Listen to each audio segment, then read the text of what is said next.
Check the back seat. All right, come here. Check the back seat.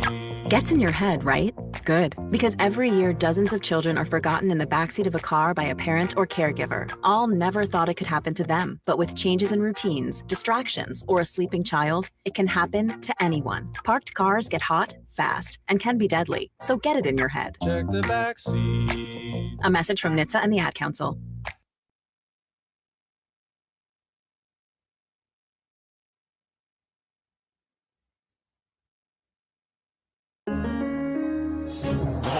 Crossover. Oh, killer crossover. Just crossover. It just crossed him over nastily. Another victim to the crossovers. Cross him up and sit him down. Crossovers powered by Everlevel Concrete Repair in Omaha at everlevelconcrete.com. Mike Stibbs, Josh Hi. Peterson, Nick Grimm. Hello, friends. How are Hello. you? Hi, Matt. Hello, Nero. Nice. Hello, Christopher. My name is Nero. Me and you are the only ones who are ever going to get I that don't know what reference. that is. It's literally just me From and the you. Star The Gen Z Trek- boys are talking the about. Star Trek Chris Pine movies. Oh, I saw the It's first like Nero one. walks Yeah. in, he goes, "Hello, Christopher. My name is Nero." I saw the first two. I don't know who Nero is, but I He's saw the that. villain. He's the Romulan Yeah, villain. He's a in the movie. Romulan, Stibbs. He had Weather. to. Romulus died, so he traveled back in time to save his planet. Yeah, what do you know about Romulus? But what was mere Going seconds from for him? Star Wars one crossover to Star Trek in the next. Mm-hmm. Yep. Hey, we Matt know what Mc- the audience wants. Yeah, we do. Matt McNerd, if you will. Yeah. Okay, your words, not ours. Yeah, I didn't say Yes. it. Mm-hmm. There's nothing wrong with being a nerd. Stibbs, how are I you? We're all agree. nerds. I'm good. How are you guys? It's I great don't to like see you this again. weather. That sucks. I got Weather talk, spoiled. really? You're I got better than that. spoiled. Is No, he? so I was actually going to discuss that with Josh earlier. Oh, interesting. Oh, How what annoyed I quite am- nice weather we're having. Not Nice. necessarily with weather talk. I don't like. I'm not gonna say I don't like people, but the people who are You don't I don't like like people. most people. Just say it. Just say it. But you don't like people. It's a compliment. You know who that else I didn't feel like my old people? roommate, Designated and good Hitler. friend of mine. Hello, Under. Kevin. Googler? No. Wow, no. you roomed with I Kevin said Googler? friend. Burkhart? He's one of those just like obsessed with weather guys. Like Mm. he had Yeah. 4 weather apps. It was all he Okay, talked. that's not all he weird. talked about, but like That he would is a just be little like, weird. yeah, so it's looking like next week it's going to be. I'm like, cool. I'm the type of person that wakes up in the morning and I look out the window and I decide. That's when I decide what to wear, on how I'm going to get places. Like maybe the night before, maybe I'll be like, what's the temperature tomorrow? But I don't pay attention to that crap at all. I wear one size fits all weather clothing, if you will. I kind of do the same thing. Like I'm always in a hoodie or in like a nice little short jacket. Or I just have a jacket and ready if if it's needed. like, yeah. and if it's too hot, all right, I'll just Yeah, take but you work from home, Stibbs. Not You don't even always. have to know the weather. Only I go in twice a week sometimes. Yeah, you just have to worry about Interesting. cuddling Ed. I got to take my dog outside. Okay, that's fair. I just make sure that when I know it's going to be really, really hot, or I know it's going to be really, really cold. Yeah. That's how I See, live but he's my doing weather the life. the short sleeve shirt with the pants. You know me, I can't do that. Yeah, you got the same look going Why on. can't you do short? I just sleeve don't like. jacket? I don't like how it feels on my body. I have a jacket on. This is a very rare And I got instance hot. where I'm in short sleeves. I'm Yeah. very rare. No, I know. I just never do that. If I have a short sleeve shirt on, I'm wearing shorts. The reason I'm in short sleeves is that it's hot. That is a weird take. I know it's admittedly weird. Again, Yeah. I don't judge anyone. I just don't. I'm can't do judging it. you. Now I can do a hoodie with shorts though. That is fun, but that's Yeah. stupid that you I can love- do one or the other. See, no, this is one of those takes Hoodie where shorts weather I rocks, have but- these where I have an opinion and I know that I'm in the minority, but I don't really care. About Like, what? Well, like when I said that I want a bronze medal instead of a silver, Oh, like yeah. you can't tell me I'm wrong. This is just how I think. You're not going to change. I me. understand that in some aspects. I was thinking about that after you were talking about it that Thank you. night. Thank It's you for stupid. thinking. It's stupid in individual sports. For sure. That's a dumb take for individual sports. Because like all you had to do was be 2 seconds faster and you would have got silver. And why wouldn't you want that? Sure. But in team sports, like I was watching hockey and that's what made me think of it. That I get. Because your last game when you win silver, you lose. Yeah. When you're bronze, you Bronze, win. you win your last game and you're still Interesting. thrilled. Exactly. You're like, oh my god, I'm a medalist. It's probably way cooler to leave Yeah. Italy having won your last game and feeling like, hell yeah, we did it versus, damn, we had a shot and now we're going home with this silver. I'll crap. be right Yeah. now. Whoever loses this Canadian USA hockey team. Oh, it's the gold hockey medal game. Yeah. Go America! They're not going to feel as good as the Swiss team feels right now. Mm. Whoever wins silver. Hey, speaking of hockey, Correct. I think we need to acknowledge that McMaster had an actual good take today, thinking I'll about never do buying a women's hockey jersey to find a progressive woman at a bar who is also a hockey fan who is like, he doesn't just like hockey, he likes women's hockey. That is next level thinking that I never expected from Matt. Thank you. Good job by you. I wanted to buy a woman's hockey jersey because it's still a cool hockey sweater. But then it's like, yeah, I support the women. Yeah. You know? The fact that there's like an angle behind it, though, is a little it's weird. They don't need to know the angle. They just need to know. There is an angle, and that's a little gross. There's an angle to everything, okay? It's a puck and a bunch of boards. Nick, do you have angles to how you put together our YouTube stream? There's a difference between putting up a YouTube stream and trying to find somebody to be Is there really? Yes. Because putting up a YouTube stream, you're trying to find people that it's are like interested. He's lying. That's kind of all of dating is tricking people. Especially early part of dating. The early part of dating is showing the opposite person the best qualities of you. You don't want them to know any of your insecurities. If you showed up and I fart all the time around Riz. If I did it on first date, it'd be unbecoming of me. Yeah. But meanwhile, now I'm like ripping toots. I've never been that way. Ripping toots. I've always been about just being as me as possible. No way. Yes. You're not going on a date and you're going to start yelling. If she would have been like, Formula One's not a sport. There's no way that you would yell at her. Actually, for you that. would definitely. I probably would have. Okay, well, I'm happy that didn't come up on date number one. I'm not going to go on a date and explain to a woman why The Last Jedi is a good movie but a terrible sequel. Yeah. Like, she's not going to get that 5-minute Correct. rant. But Star Wars is just going to keep coming up. Exactly. Well, because that's what You're I'm turning off about. our audience. The Return of the Jedi. But it's just like, on the first date, am I really going to bring up Chris Conti? And like, am I really going to bring up Randall You could talk to Chris Conti with my dad for an hour and a half. The thing I used to talk about all the time was Chris Conti sucked. The greatness of The Wire. I would never do that on a first date. Like what am I doing?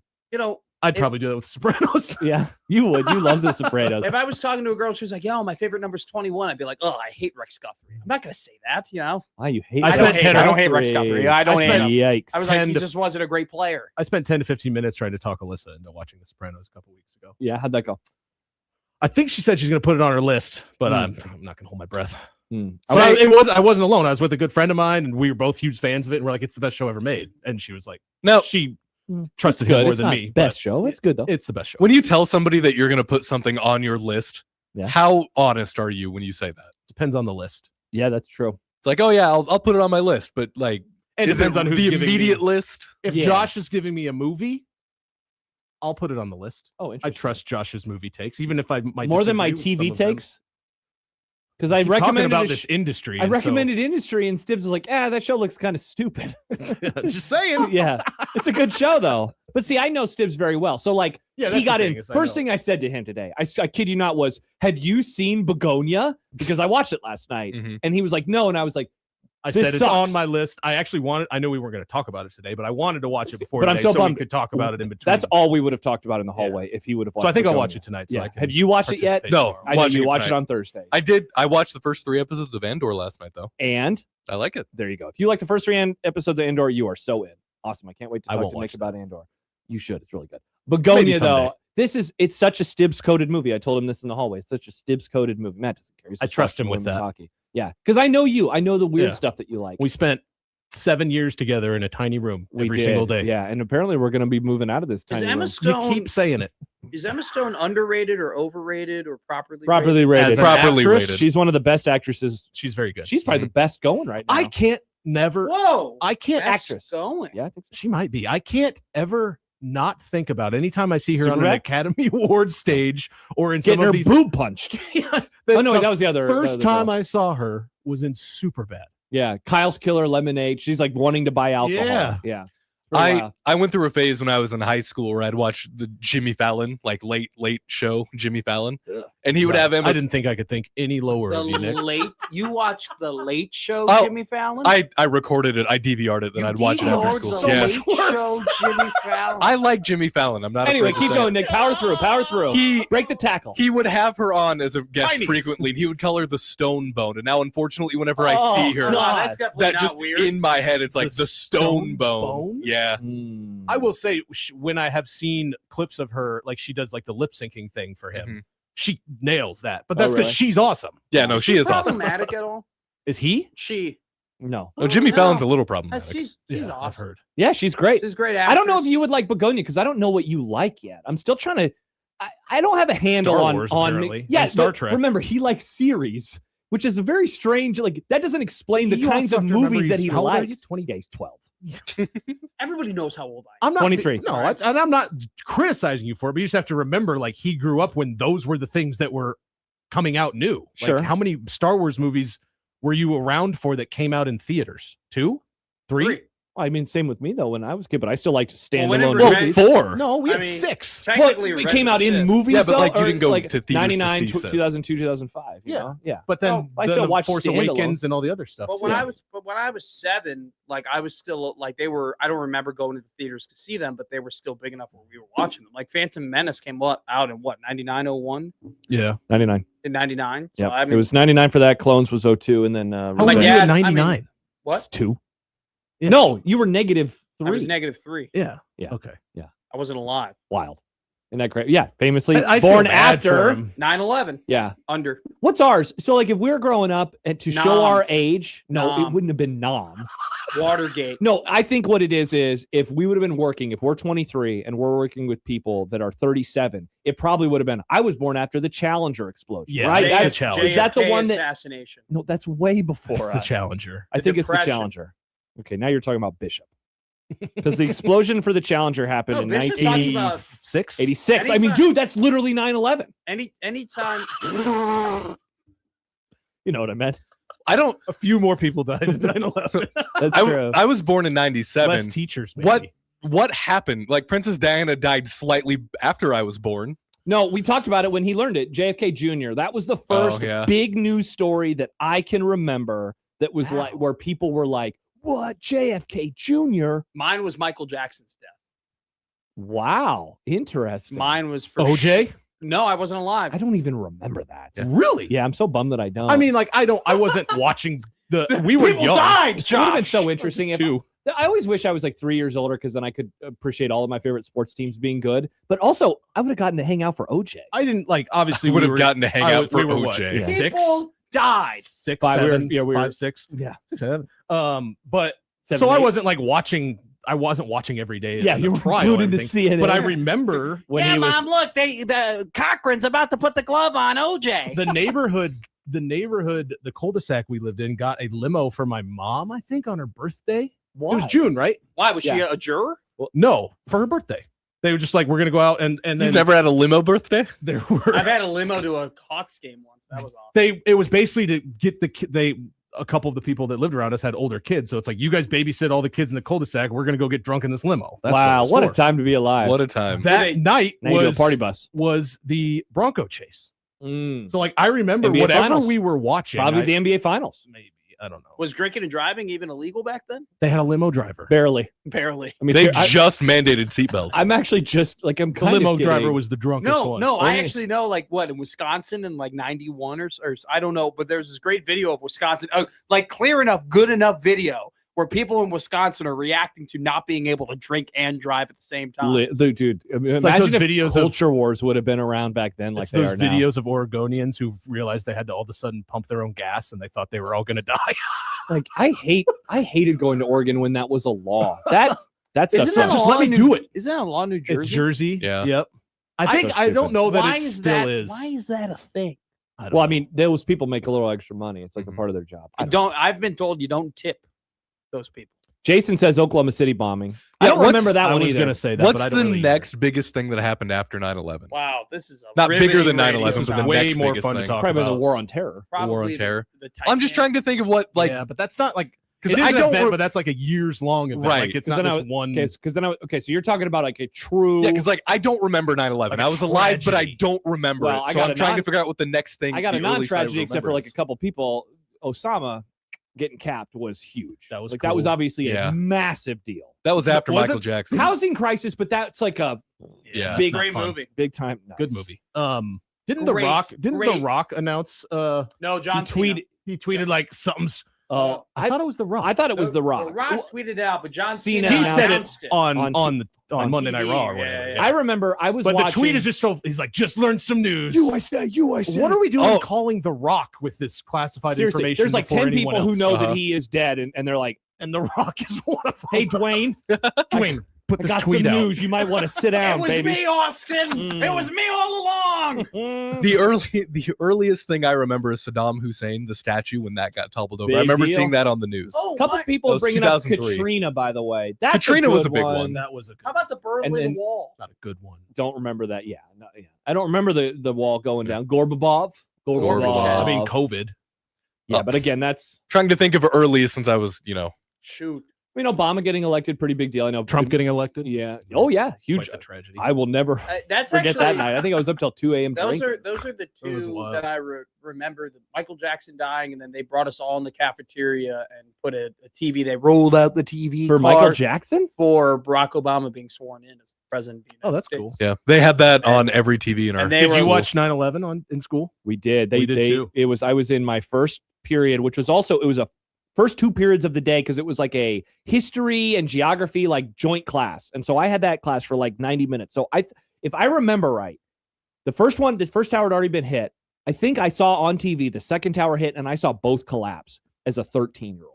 Like, welcome to America. And I don't remember going home and anything. my mom like crying on the couch. And I was Really? like, oh, it's that big. Yeah, my a deal, parents huh? picked me up, and I was like, "Did you guys hear about this 9/11?" They were like, "Yeah, Dude, that's when- all we've been watching today." I went to a Catholic school and I was living in Lincoln at the time, and that diocese is a lot stricter than Omaha. We went to Oh, yeah, I mass heard about every this. single day. Whoa. It was like our first period, essentially. Gross. All it did was teach me how to completely tune out everything during mass. Hell yeah. Heck yeah. But Sorry. excuse me. But coming out of mass, one of my good friends had like a dentist appointment or something, so was late to school and was waiting for us in the hallway. And he came running up to us and was like, "Did you guys hear a plane hit the World Trade Center?" I don't know if I should be embarrassed by this. Did you not know what the World I Trade did Center not was? know How what many the World people Trade knew what the World I Trade knew Center what was the before Twin that? Towers were. You're right. And so when I heard, because Stibbs, I'm so happy you said this. When I heard World Trade Center got hit, for some reason I imagined like this domed glass building. Are we the same person? No, but this kid was a huge Bulls fan, and so when he first said it, I pictured like a crop duster hitting the United Center. Yeah. Dude, seriously, I was like, "Oh, what- that's crazy, Brock." I was Cool. like, I don't know what the World Trade Center is, and then I was like, oh, it's like in the Sandlot, the Great Bambino, the same guy, it's the same building. So And okay, then, yeah, when they pulled the multiple. TV in, I was like, "Oh." so in '93 when the World Trade Center got bombed, was that like a big major thing? Too I young. don't remember that. Yeah, And that, Okay. I'm pretty sure it happened in Chicago too. There What was, did? like They trade tried to building bomb got something? bombed or something like that. I think that in people A love different- bombs. retrospect, Yeah. that got way bigger. Yeah. Because it was like, Correct, whoa, they yeah. tried it a first time. My mom tried. She was like, "Yeah, like they say that you and the people that are born around the time you were born, you guys have heightened anxiety because you were in my stomach during 9/11, and it was a high My like stomach. were in my you were tum tum. I mean, but she I was got like, little Matt swimming around my So mean, that's what's wrong with she you. was like, Is that an she ulcer? claims it's that that's she was what she stressed out? claimed, and I go, look around your family. I Okay, think there are other culprits. Also, than you were 9/11. Also, you were born in what month of 03? April. Of 03? You 02. were Oh, okay. you Oh, were- yeah. Okay. I was like, 'Cause you I weren't was even a- in your God. mom's uterus yet. Because No, I was her a tum-tum. I was a My bad. Fourth of July sex baby. Congratulations. Oh, big Yeah. patriotic family. Right before 9/11, too, no less. They were like, you know what? This is the happiest we'll ever be. on Nothing can ever Independence. go wrong in Yeah. this country. Hey, man. It was my dad's 40th birthday. Wow. Oh wow. Dang, you got an your old dad's- dad? So yeah. John Bishop and your dad share a birthday. Really? July 4th. Wow. I'm not Independence buying Day. John. Might even be the presents. That's same why, year. hey, here's a fun little thing to do for John. Say, like, man, wouldn't it be better if Independence Day was the first Friday of every July? Yeah, do that. Oh, he gets so triggered. If you want to hop back in here around 4, just do it today. It'd be fun. Should I be like, well, technically, it didn't get signed on July 4th. Yeah, it wasn't it really like got September? signed I as, say that- as multiple I s- weeks. I say It that really to him. didn't get finalized until a couple of It was weeks like later. August. I say that to John all the time. He hates it. By the way, Had to wait Sam for writes, John Hancock. for some reason, they played the OJ verdict on a radio in my 4th grade class. Wow, still AM radio. Yeah. I mean, it's culturally Okay, relevant. Can so- you imagine your did teachers people- there with an did OJ anyone- jersey on? Did anyone cheer? Yes. Yeah, well, we got to know, was it a white school? That's what I mean. Where do you go to school? If the OJ stuff happened today, and let's just say it's an athlete on that level, and so everyone knows always like, if it happened with Peyton Manning, That's we- about the only person. we it get could to be. the moment in time, and it's during Tom the Brady. it's during the show. Are we? Tom Brady and Alex Earl. I don't Although think I he's wouldn't be- widely as accepted as Peyton Manning is, though. Tom Brady has a lot of haters. Peyton Manning has very little haters, except Michael That's always Samir. the part that's surprising about OJ. It was like, what? He's a Everyone scumbag. loved him. Peyton Manning. Really? People don't think He was in He the was Naked in Gun. movies. He was in He commercials. was in Roots. Have you not seen? Are you sure about that? He was in Roots. Okay. Oh, Have you man, it'd be seen? funny if he's wrong. Yeah. Have you Nope, seen? nope. Yeah. He was in the oh, first couple episodes of Roots. We watched it in social studies class. All right. Look Is it that up. was that a? I guess technically it was a series. It was a was. mini series. Yes, it was Yeah. one of the first. I only ever watched Is it what on they said. VHS, so I always considered it a movie. Man, It was like it was a double taper. I think Matt is right. Okay, there's Yeah. not a Nick fact. Darn it. Come on. What do you guys First of all, think I would do that? That would have I- been very funny. I've watched Made in America. I forgot that he was on. Have you ever seen Made in America? With Before I Eddie ask- Murphy? No. Okay, No, never that's coming to mind. You America. should watch Okay. the OJ doc. It's, Oh, it's the the- Netflix one. Well, I it's on watched with ESPN. Cuba Gooding Jr. No, I'm talking about the documentary. I don't watch. It's that. like it's like a 6 part five too many part. parts. Dude, it's incredible. Yeah, too many. You could learn. You would something love from it. Matt. Anyways, okay. So Peyton Manning, this happens. Do we take the court audio live on the show? We have. Yes, we have to. absolutely. We're not just watching it and giving our reaction. We're No. like, You are tuning in, Yeah. sitting back. so in this case, is it like all the white people are like, yeah, and then like no, like what happens with old Peyton? Race relations are a little different spot in They America these are. days.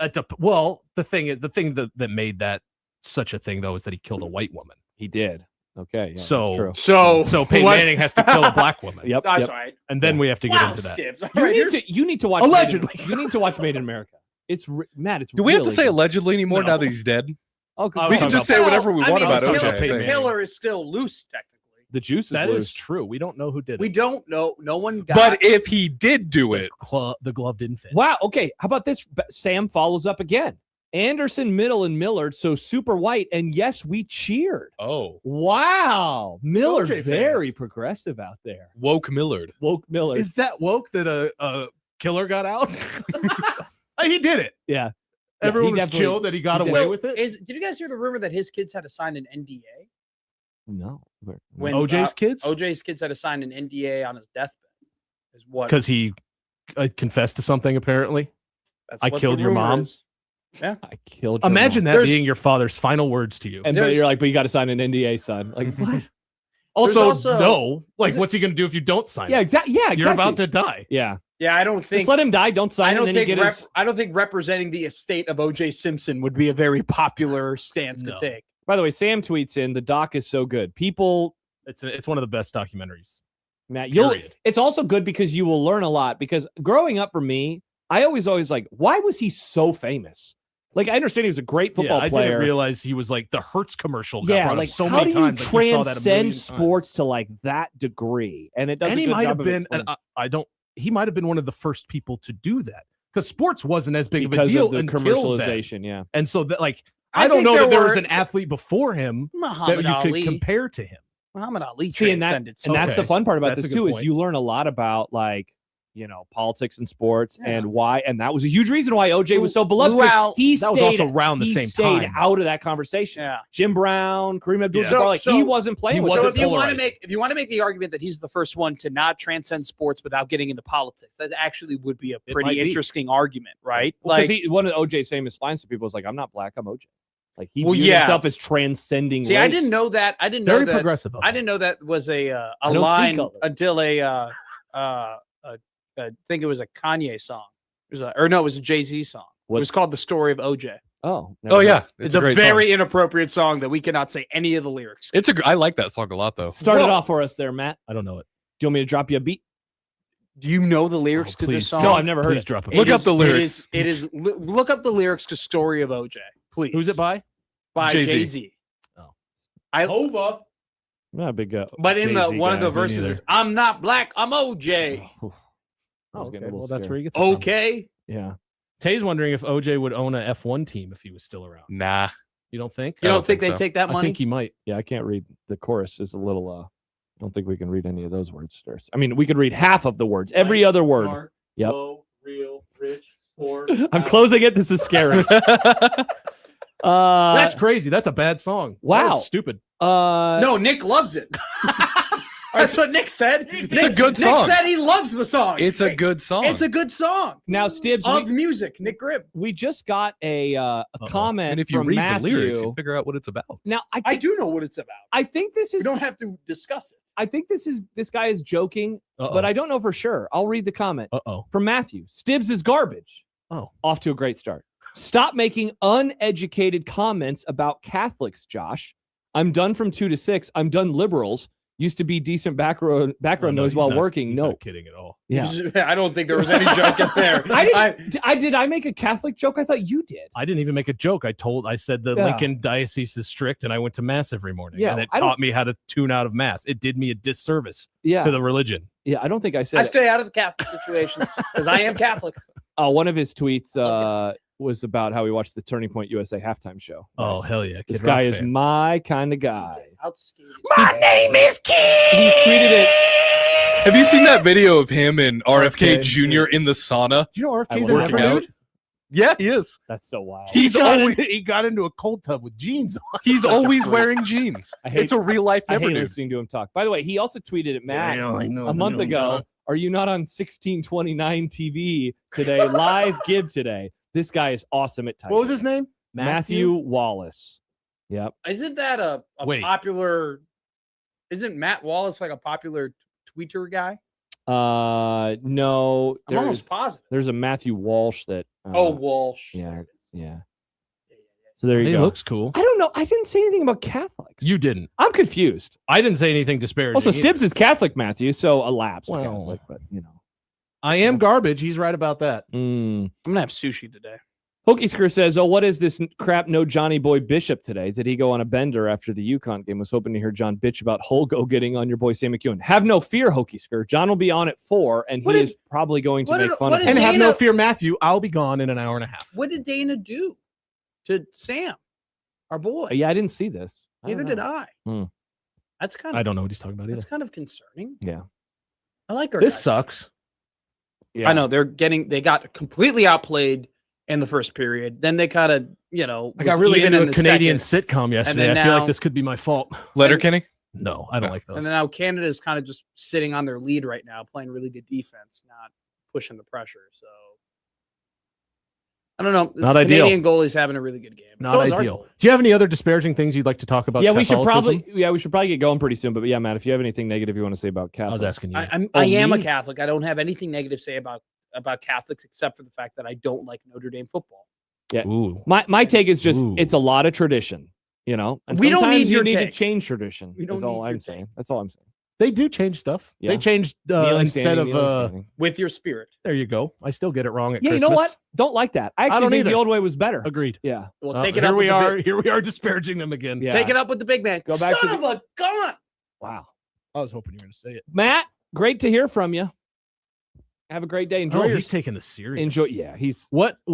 Whose jersey would you get if you could? Caroline Harvey, number 4, defenseman for Wisconsin Badgers, the captain of the Badgers. I read something. I know you're trying to get out of here, but we have time. not really. I mean, look at this. We really don't have a whole lot of time. What in the world? Yeah, I don't know. Well, good for. We're doing well. We're doing well. We're doing well. It's mostly the winter games. I've That's never it. Great to see you, Matt. Enjoy your never seen that in my sushi. life. That was the crossover powered by Everlevel Concrete Repair in Omaha at everlevelconcrete.com. The program with Mike Stibbs for half of it starts next right here on 1620 The Zone.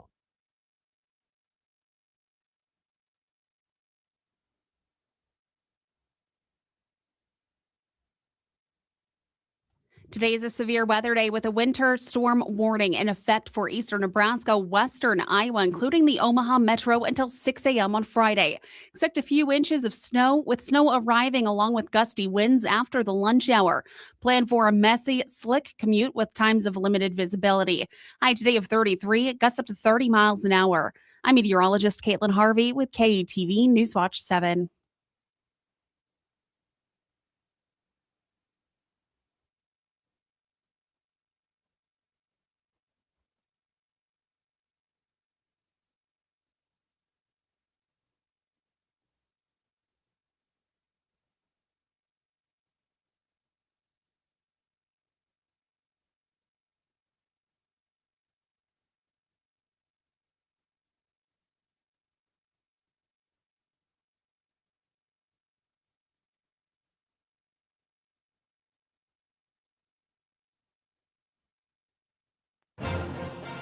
Westwood One Sports presents this special update.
KOZN. Unsportsmanlike conduct on 1620 The Zone. Husker Athletics, Creighton, and yes, UNO. Don't miss a moment, they'll give you your fix. They're on every day from 2 until 6. Spend your afternoons with John, Josh, and Nick.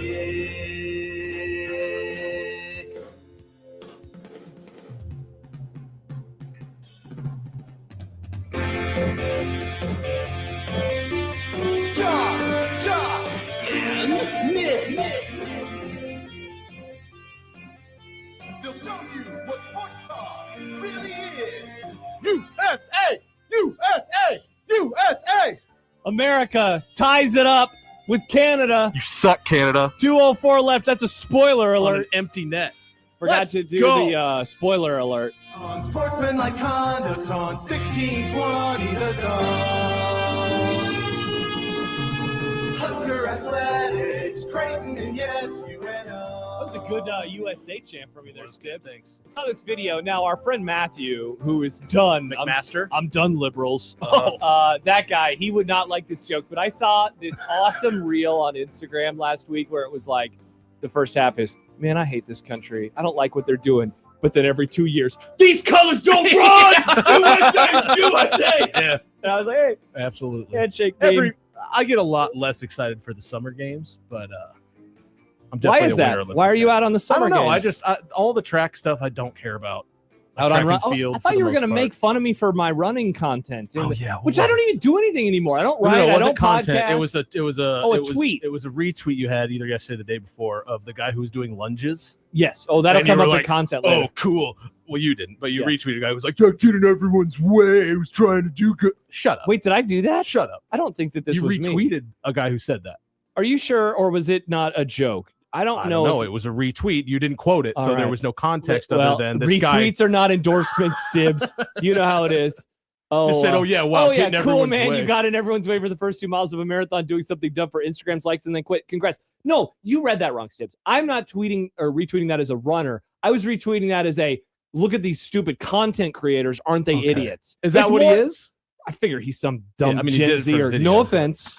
After offense. one no of offense, but your whole generation sucks. No offense. No offense. after one of Paige's ultras, there was this guy who was like, Michelob Ultra. granted, he was doing really well. I think he had won. I think he'd gotten first or whatever in the ultra. Good job. But like he was very like he'd crossed the finish line. He'd got people's like, okay, set up. I want you to frame the ending of this, and then he did that. Then he was all very like he took off his shirt right away.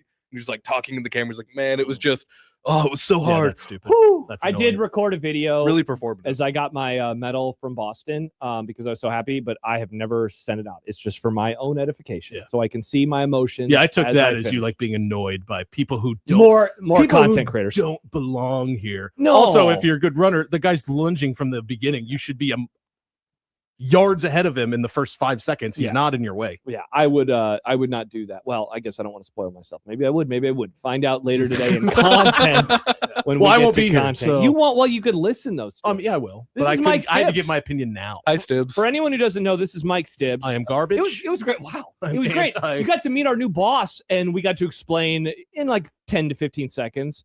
So a full Patino, your origin story. Like, yeah, he used to be a producer, and now he's not. Patino. And now he's he Yeah, it comes was in. very quick. Yeah.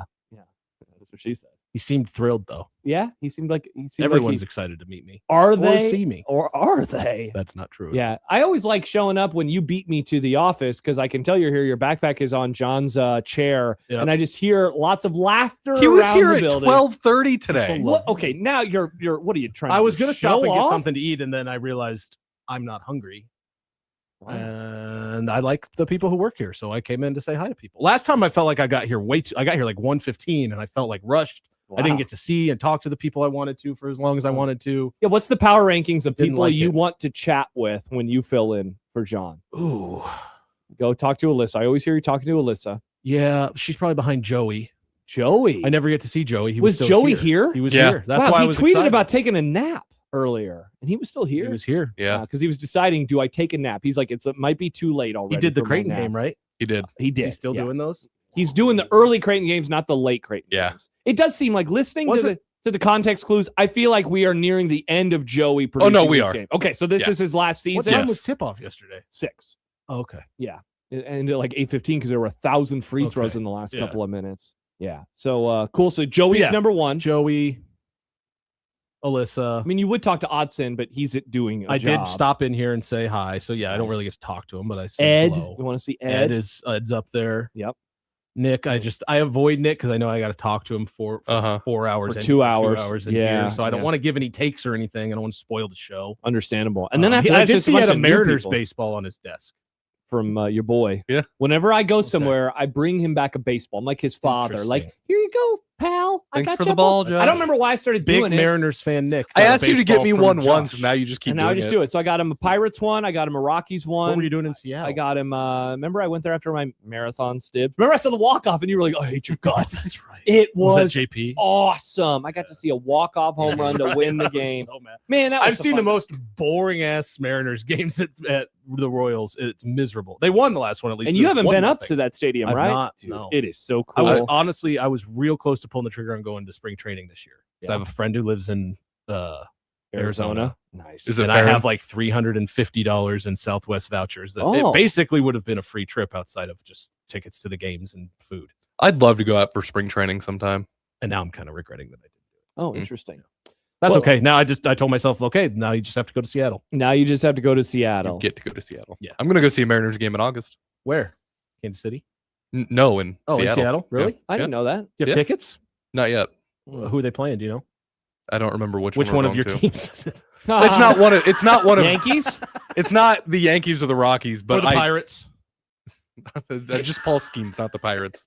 I was gonna say, yeah. Wait, he's a Pirates fan. I want to say he has a Pirates jersey. I want to say it's the Twins, but I don't know. I like the Twins. I want to get out Twins there. Fans. I feel bad for Twins fans. I just want to go to T-Mobile. Well, welcome everybody. It's the Grum. Stibbs is in. He's just gonna hang out for a couple hours. I don't know if it was miscommunication or what in the world what happened. So, like, because John was like, I guess I woke up this morning and I felt like like the redheaded stepchild. No offense, John.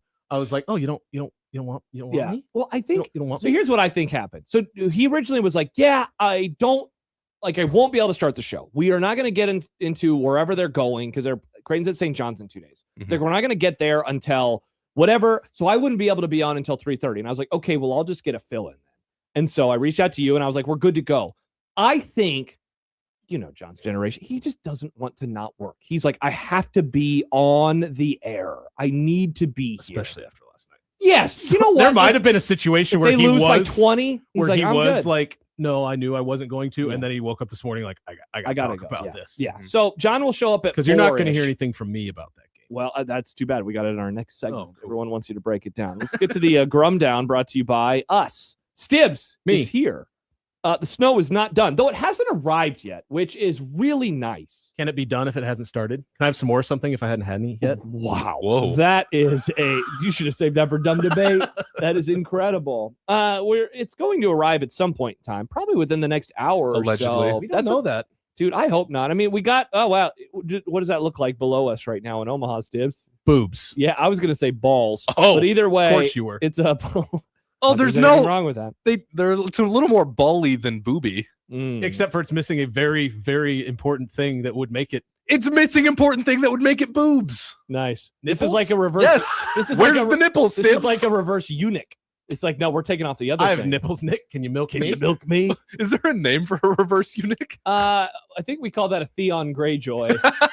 Actually, yeah, tough What a luck. show. Baymont says, "What do you care, Josh? You wait."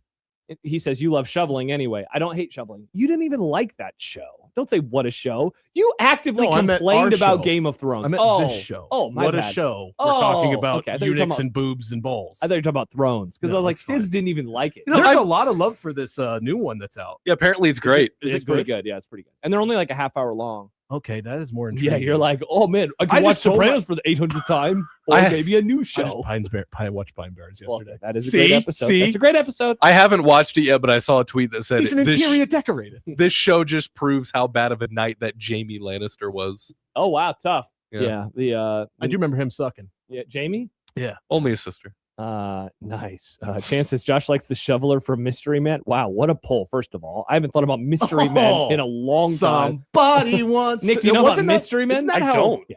Isn't that how All Star came to be? Is that it? song? I think that was written for that movie. No way. I think so. It was this weird that a superhero Nick movie. fact? It might be a Nick fact. I'm almost positive. All right, let's look it do up. some research. While you do that, I'll mention this, Stips. Creighton pulls off its win of the season. Creighton beats UConn, 15.5-point underdogs, and instead, Creighton almost reverse covered the Huskies because of all those free throws at the end of the game. We'll talk about that later on. By the way, a lot of people are saying Stibbs is right. Stibbs is right. Stibbs is right. Many people say this many times. They chant, and then they're like, check out my red hat. Let's see. Matt Rule is talking again as spring ball officially, ? Begins. Stibbs, would you say spring ball has officially begun? They haven't practiced yet, but they're talking now. Spring training has officially begun, yes. Okay, no, spring practice. Oh. This is a football, so they drop. We still play that sport around here, huh? We do, yeah. Don't you know what? I could call it that. It's wild. No one wants to talk about this. I walked in to say hi to Odson and Matt earlier during a break, and because I was like, here so football early, sucks. remember? And they asked what you're doing here, blah blah blah, and I was like, oh, I got to get my takes off. And they're like, yeah, did you watch that press conference? And I went, what press conference? You did Nick fact. It wasn't written for Mystery Men, but it was like they licensed it for Mystery Men after. And it the was music done. video was a bunch of clips from Mystery Men, because they wanted a single from that album, and they're like, make a single. And interesting. They just I'll made take it a single. 75% correct. Wow, That's when I think of that song, wasn't it in Shrek? I think of that song. Yes, it was. Shrek. Yes, but that was hey, now 3 years later, you're 4 a years rock later. star. 2001. Uh-oh. That's another time that came up today. Let's see. Robin Washut. Chance. Are we pressing any buttons? RN. So RN Stibbs means right now. It's an abbreviation. It's I'm a aware. Cool abbreviation. I'm cool. I'm young. Do you ever I'm hip. see the abbreviation? You text young people sometimes. Matt will say, young, 20, in their 20s. Matt will say stuff, and he'll say TN. Tonight? I remember that. Tonight. Yeah, the first time I saw that, I was like, I'm going to figure this out. I'm going to figure this out. You can do this. What does it mean? Do this. Put your big boy thinking Tonight. hat on. Because none of my friends say TN. I don't say it, but I guess I say RN all the time. So there you go, Olds. If you want to say right now, I just follow say enough RN. cool people on Twitter that I usually see that All your stuff baseball sickos pretty early. Yeah. Isn't that wild that you're like, I follow a bunch of young people that love baseball. Like, that's pretty crazy. Yeah. But young in their 20s. There's hope for the youth. There is hope for the youths. youth. Go baseball. The kids are all right. John will join the show at some point and then host. Yeah, I think that's what's going to happen. I'm going to be like, all right, cool. I'm back to the number 2 chair, baby. Chance says this show is my greatest hit. It really is. This is a show built in a lab. Quick, let's talk about Thomas the Tank Engine somehow. There's a new video game coming out. We like the Lions. The Lions are good. There you go, Chance. We're just doing everything we can for you. Let's see. Top 5 reasons to be concerned about Nebraska football. Sadly, you won't be here for that. I won't have takes on that one. I put 5 reasons down, and I wanted us to rank them on what is the thing. Let's do it now. I mean, I'll give them to you. So here were the options. You don't have to give your takes. You can ask me. All right, here. Let me finish the You grum just down, said and you we didn't can have get that. Plus, it's a Thursday, so I don't care. And Josh, And we're giving away Giving tickets tickets. to see the Black Keys. the Black Keys. I like them. What are we doing to give away those tickets, Nick? We're doing a sounder. What does that sounder sound like? Give me one of them $2 beers. That was John from last night, courtesy of Joey. We listened to that. That's the other thing. Yeah, your new boss came up and he's Yeah, like, he's "Did like, you hear it?" And I yeah, hadn't. And I yeah. was actually. I remember when I saw they Holy won. moly, Toledo! The one thing I do get excited for when something like that happens is I'm like, oh, I know John's going to post his call in like 2 hours or whatever he gets back to the hotel. And then I forgot to go back and check. So I don't even know if he did. Yeah, so He did. not now, but next time you hear, Give me one of them $2 beers. be caller 7. Be And caller we'll just 7. do this throughout the Is that a show. part of his winning call? Yeah. Is that after Yeah. he Yeah. said the holy moly Toledo He- Metro and Cal? He What's that actually from? Is that him? So okay, I'm so happy you asked this 'Cause he I was on. recognize it. He was on. There's this show that has a great theme song in the morning. Happer and Yeah. Schaefer. So he was a guest on their show today, and he said when he was a young broadcaster that he was like, I thought I had to have a catchphrase. He invented that catchphrase. That is literally John's catchphrase. No way. Yeah, and so Nick, type. Because we used to play it a lot. I right? was gonna say somewhere. I mean, maybe in our system. I'll give him credit. It's awesome. What do you want me to type? Just type holy moly. Holy moly, H-O-L- Toledo I know how to and spell Cal. holy moly. I don't know, Nick. I'm just trying to make sure. H. See, look, he did a comma. Nick, holy moly isn't spelled with a comma. Oh, there it is, right here. You ready? This is old. Holy moly, baby, Toledo, mackerel and cow. They used to make fun of that on the Grum back when it was in the good days with Kevin and Michael. That listener Matthew probably was a huge fan back then. Pro Catholic show back in 2008. No shenanigans whatsoever. None at all. They didn't make. We learned. I didn't know this. Do you know what Mangino math is? They did a game where it was what weighs more, this or Mark Mangino. But that was the serious show, Stibbs. That was the one that was serious. It's a good name of a segment. Invented that phrase. That's so he awesome. brought it back last time. He also He did in college, you said? He came up with that? Or we you said could in ask him when school? he joins. Yeah, he invented it a long time ago. He also did the man, woman, and child. So he obviously pulled that out of the Lyle Bremser Yeah, I knew catalog that last night. So next time you hear John reference $2 beers, be caller number 7. Awesome. And we're going to do this throughout the show. We John have Elway. multiple pairs. Pair. We're giving away pair of tickets. Is it Pairs. pairs or pair? Multiple pairs. I think it's Giving away multiple pair. pairs. Because a pair is two. Is So you don't two. need to Yeah. say yeah. So it's Yeah, multiple but a pair is a culmination of two, making it one thing, which is a pair. So you Right. just need to say pair. You don't need to say I think pairs. it's pairs. Multiple. Oh, it is pairs. You're giving because we're multiple giving away pairs. multiples. So call in to win your pair of tickets. Correct. But we're giving away pairs of tickets. Correct. Look at There you that. go. We got there. We you figured only it out. speak for a living. I do. Holy moly, 402-951 Toledo. 1620. You can give us a call. You can shoot us a text. Prairie Flower Casino Zone Hotline. Let's see. John writes, I didn't hear anything that the moron in Lincoln had to say in his pre-spring practice press conference, and that makes me very happy. John's a fan of Matt Rule. I think you could gather from that text message. Was there anything exciting? No, not The spring really. game's back, right? Yeah. Cool. There you go. Nothing else. Let's The see. soapbox scrimmage. Equitable Bank miss John. inbox. John, or I mean, you can email John at 1620thezone.com. Maybe I will. He's not here right now. Josh at 1620thezone. Send him an email. .com. I'm going to send him from my work email because that's what's up. Nick at 1620thezone.com or on the Twitter feed. Oh, yeah. Doug and Idaho says the practices are moving to the afternoon. That's true. The practices are moving to the Oh, Yeah, I'm but glad like- I know that. Do we care? Well, okay. What does that do? So I saw a take, Nick, that was like, oh, here we go. 18 podcasts about to talk about afternoon practices. You know what? The podcast is dead. I have nothing to say. I don't care. He's not doing his I don't podcast? care. I don't care. He hasn't since the end of the I- season. I have a theory that it's dead now. It's a It soft, was so well received. it's a soft quit.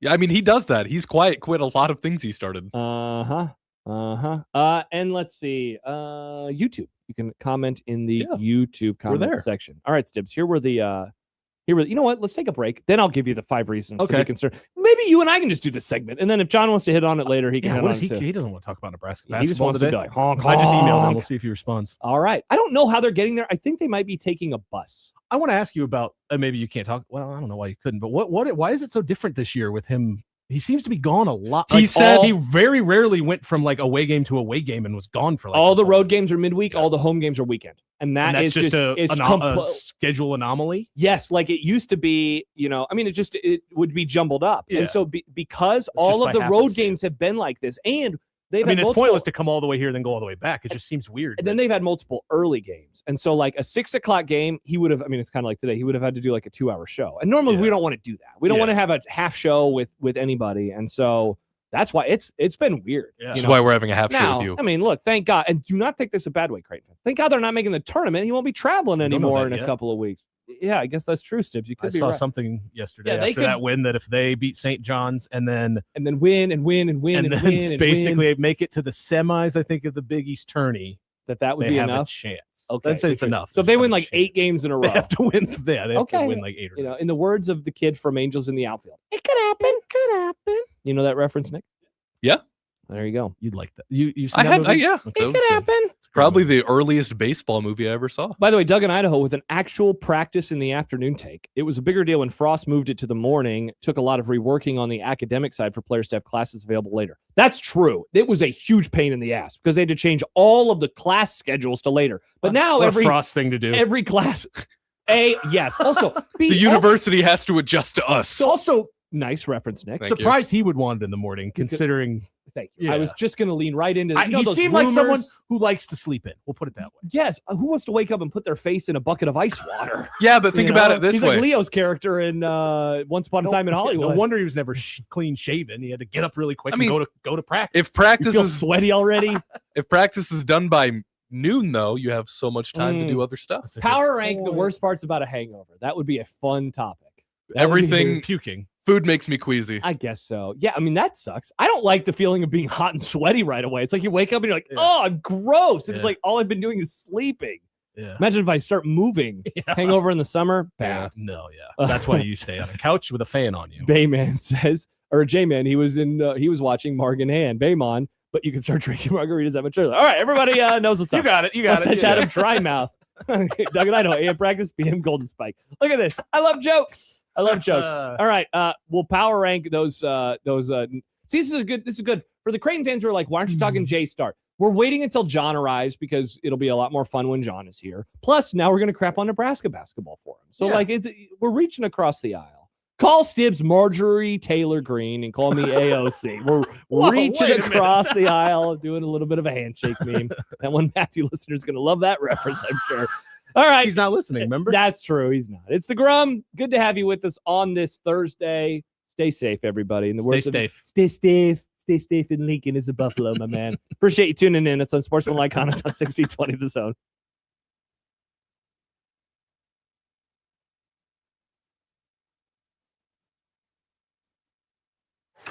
With UBT, you've got total control over your money.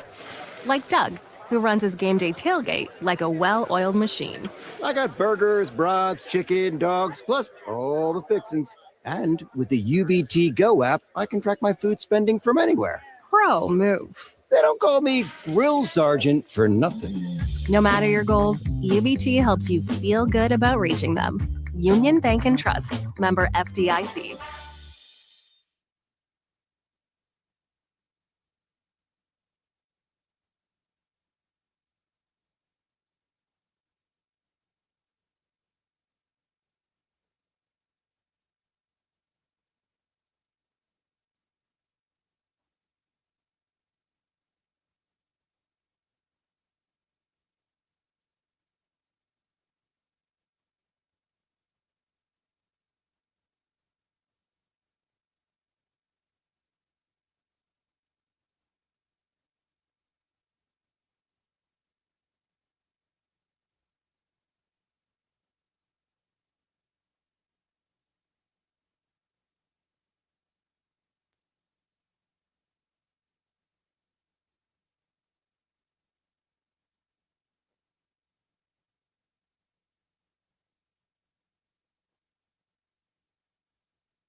All right, fellas, 2 words for you. Prostate exam. Did your butt just clench up? Are you imagining the finger right now? Well, you can relax. Prostate cancer screening starts with a simple, finger-free blood test. Around 1 in 8 men in the United States will be diagnosed with prostate cancer in their lifetime. But that's no reason to reclench. When caught early, at localized or even regional stage, prostate cancer can have over a 99% 5-year relative survival rate. Did your tight end just relax? Good. If you're 40 or older and have a prostate, visit RelaxIt'sABloodTest.com to find out if a PSA blood test is right for you. The PSA blood test can be the first step in screening. Talk to your doctor to evaluate your risk, determine when to get tested, and discuss screening options and next steps. That's RelaxIt'sABloodTest.com. Sponsored by Novartis.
Why'd I go to the doctor? Working on the farm, my heart kept skipping a beat.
Josh, Mike, and Nick. So we call them Stibs. Well, why'd you call him Mike? That's my name. Yeah, but just saying our first names. Honestly, I wanted to lead into a conversation, and you know what? Victory by me. There's only one person that I know that calls Nick Grimm, and that is Schaefer. Yeah. He calls him whenever he talks to me about Nick, he's like, yeah, did you hear what Grimm said? Or Grimm said this, or, I think Grimm's an idiot. That's probably what you heard. Yeah. Just everybody called me Grimm in high school. It kind of stopped after a while. Yeah. Well, we call you Grimm now. Do you prefer Grimm? I don't have a preference. Okay. Good song. Is your name Nicholas? Yes. Okay. By the my way, government name. Stibbs, don't call me by my government name. John writes, by the way, tell Stibbs hi from John, no H. It's always fun hearing from him again. Hi, John, no H. That is true. It's always great to hear from you, Stibbs. Thanks. By the way, hug your local moms and dads of children that are in school because school is now reaching the time of day where they are out. High schools, if it's still like it was when I was in school, at least, Stibbs, I was a 2:50 guy in high school. Middle school, I think we were out at 2:30, but elementary school was always after 3 o'clock.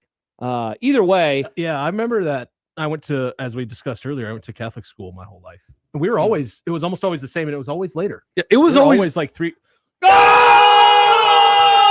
USA! USA! Let's go! It was Canada. It was always Look at him 3:30. crying. Look at him crying.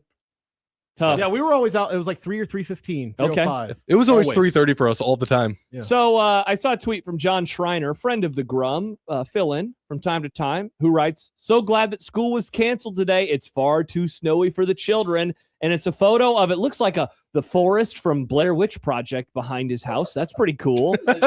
nice deck, Schreiner. I love a good deck. John, you got a nice deck there. And so, they did indeed have a snow day.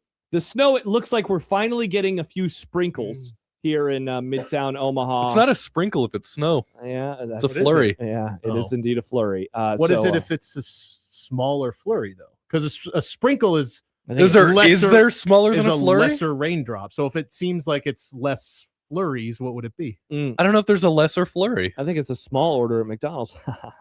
A McFlurry. I love that I don't have to get mad about kids not having school because I don't have kids. Like I understand Schreiner. Also, like, why do all these parents hate their children so much? You interesting. don't want to spend time with your kids at home. Isn't that fascinating that like the end of summer happens? Like, thank God I don't have to see my stupid son anymore. It's like, bro, you're the one who had sex that one time. This is your fault. Like, if you don't want them that bad, just do what I did and go to the Snippy store. Oh, that. Yeah. Snip, snap, snip, snap, snip, snap. Snips. What are you had to get specific? What are you accusing me of there? By the way, Eric Edholm just tweeted, "Ladies, women." Oh, Nick, give us the Mr. Women. Congratulations. Oh, play We the whole love thing. women, Yeah, don't play we? the whole thing, Nick. Women. We love women. We do. They just won gold. Suck on that, Canada. Gosh, go. it'd be great if the men did this too and just completely ruined their day. Also, McMaster, I feel like is. Oh yeah, he said we're gonna lose. No, but also, did you see how sad Canada was? Yeah. Whoever won the bronze earlier is probably thrilled right now. Excellent. Wow. So he's right again. A gold medal take, you could say. Yeah. Or is it a bronze medal Matt. take from Matt? Everyone tweet at McMaster, you stopped believing. You don't deserve this happiness. Hopefully he got to wherever he was going in time to watch the end of it. Or he was listening to us on his way there and he heard us scream. Or That he been was, fun. he would have figured it out there. That was sick. Do you think Canada would have been less sad if they lost to a team that wasn't the U.S.? Is that the maximum sadness team to lose to? Yeah, because this is like our 8th most favorite sport, and we just won gold. Again, It's like when Japan wins the World Baseball Classic. And I don't know much about hockey, obviously, but I know that the Canadian men's team is like supposedly like an all-time team. It's They're like very good, yeah. but then they almost lost the other day. So that gives and us so hope. I saw. I think the probabilities had America up after their win against Sweden, like by a 4% chance to win the gold over Canada. Gosh, can you imagine being 2 minutes away from winning a gold medal and then you lose in overtime? That would be heartbreaking. Thankfully, I'm an American today, folks. Yeah.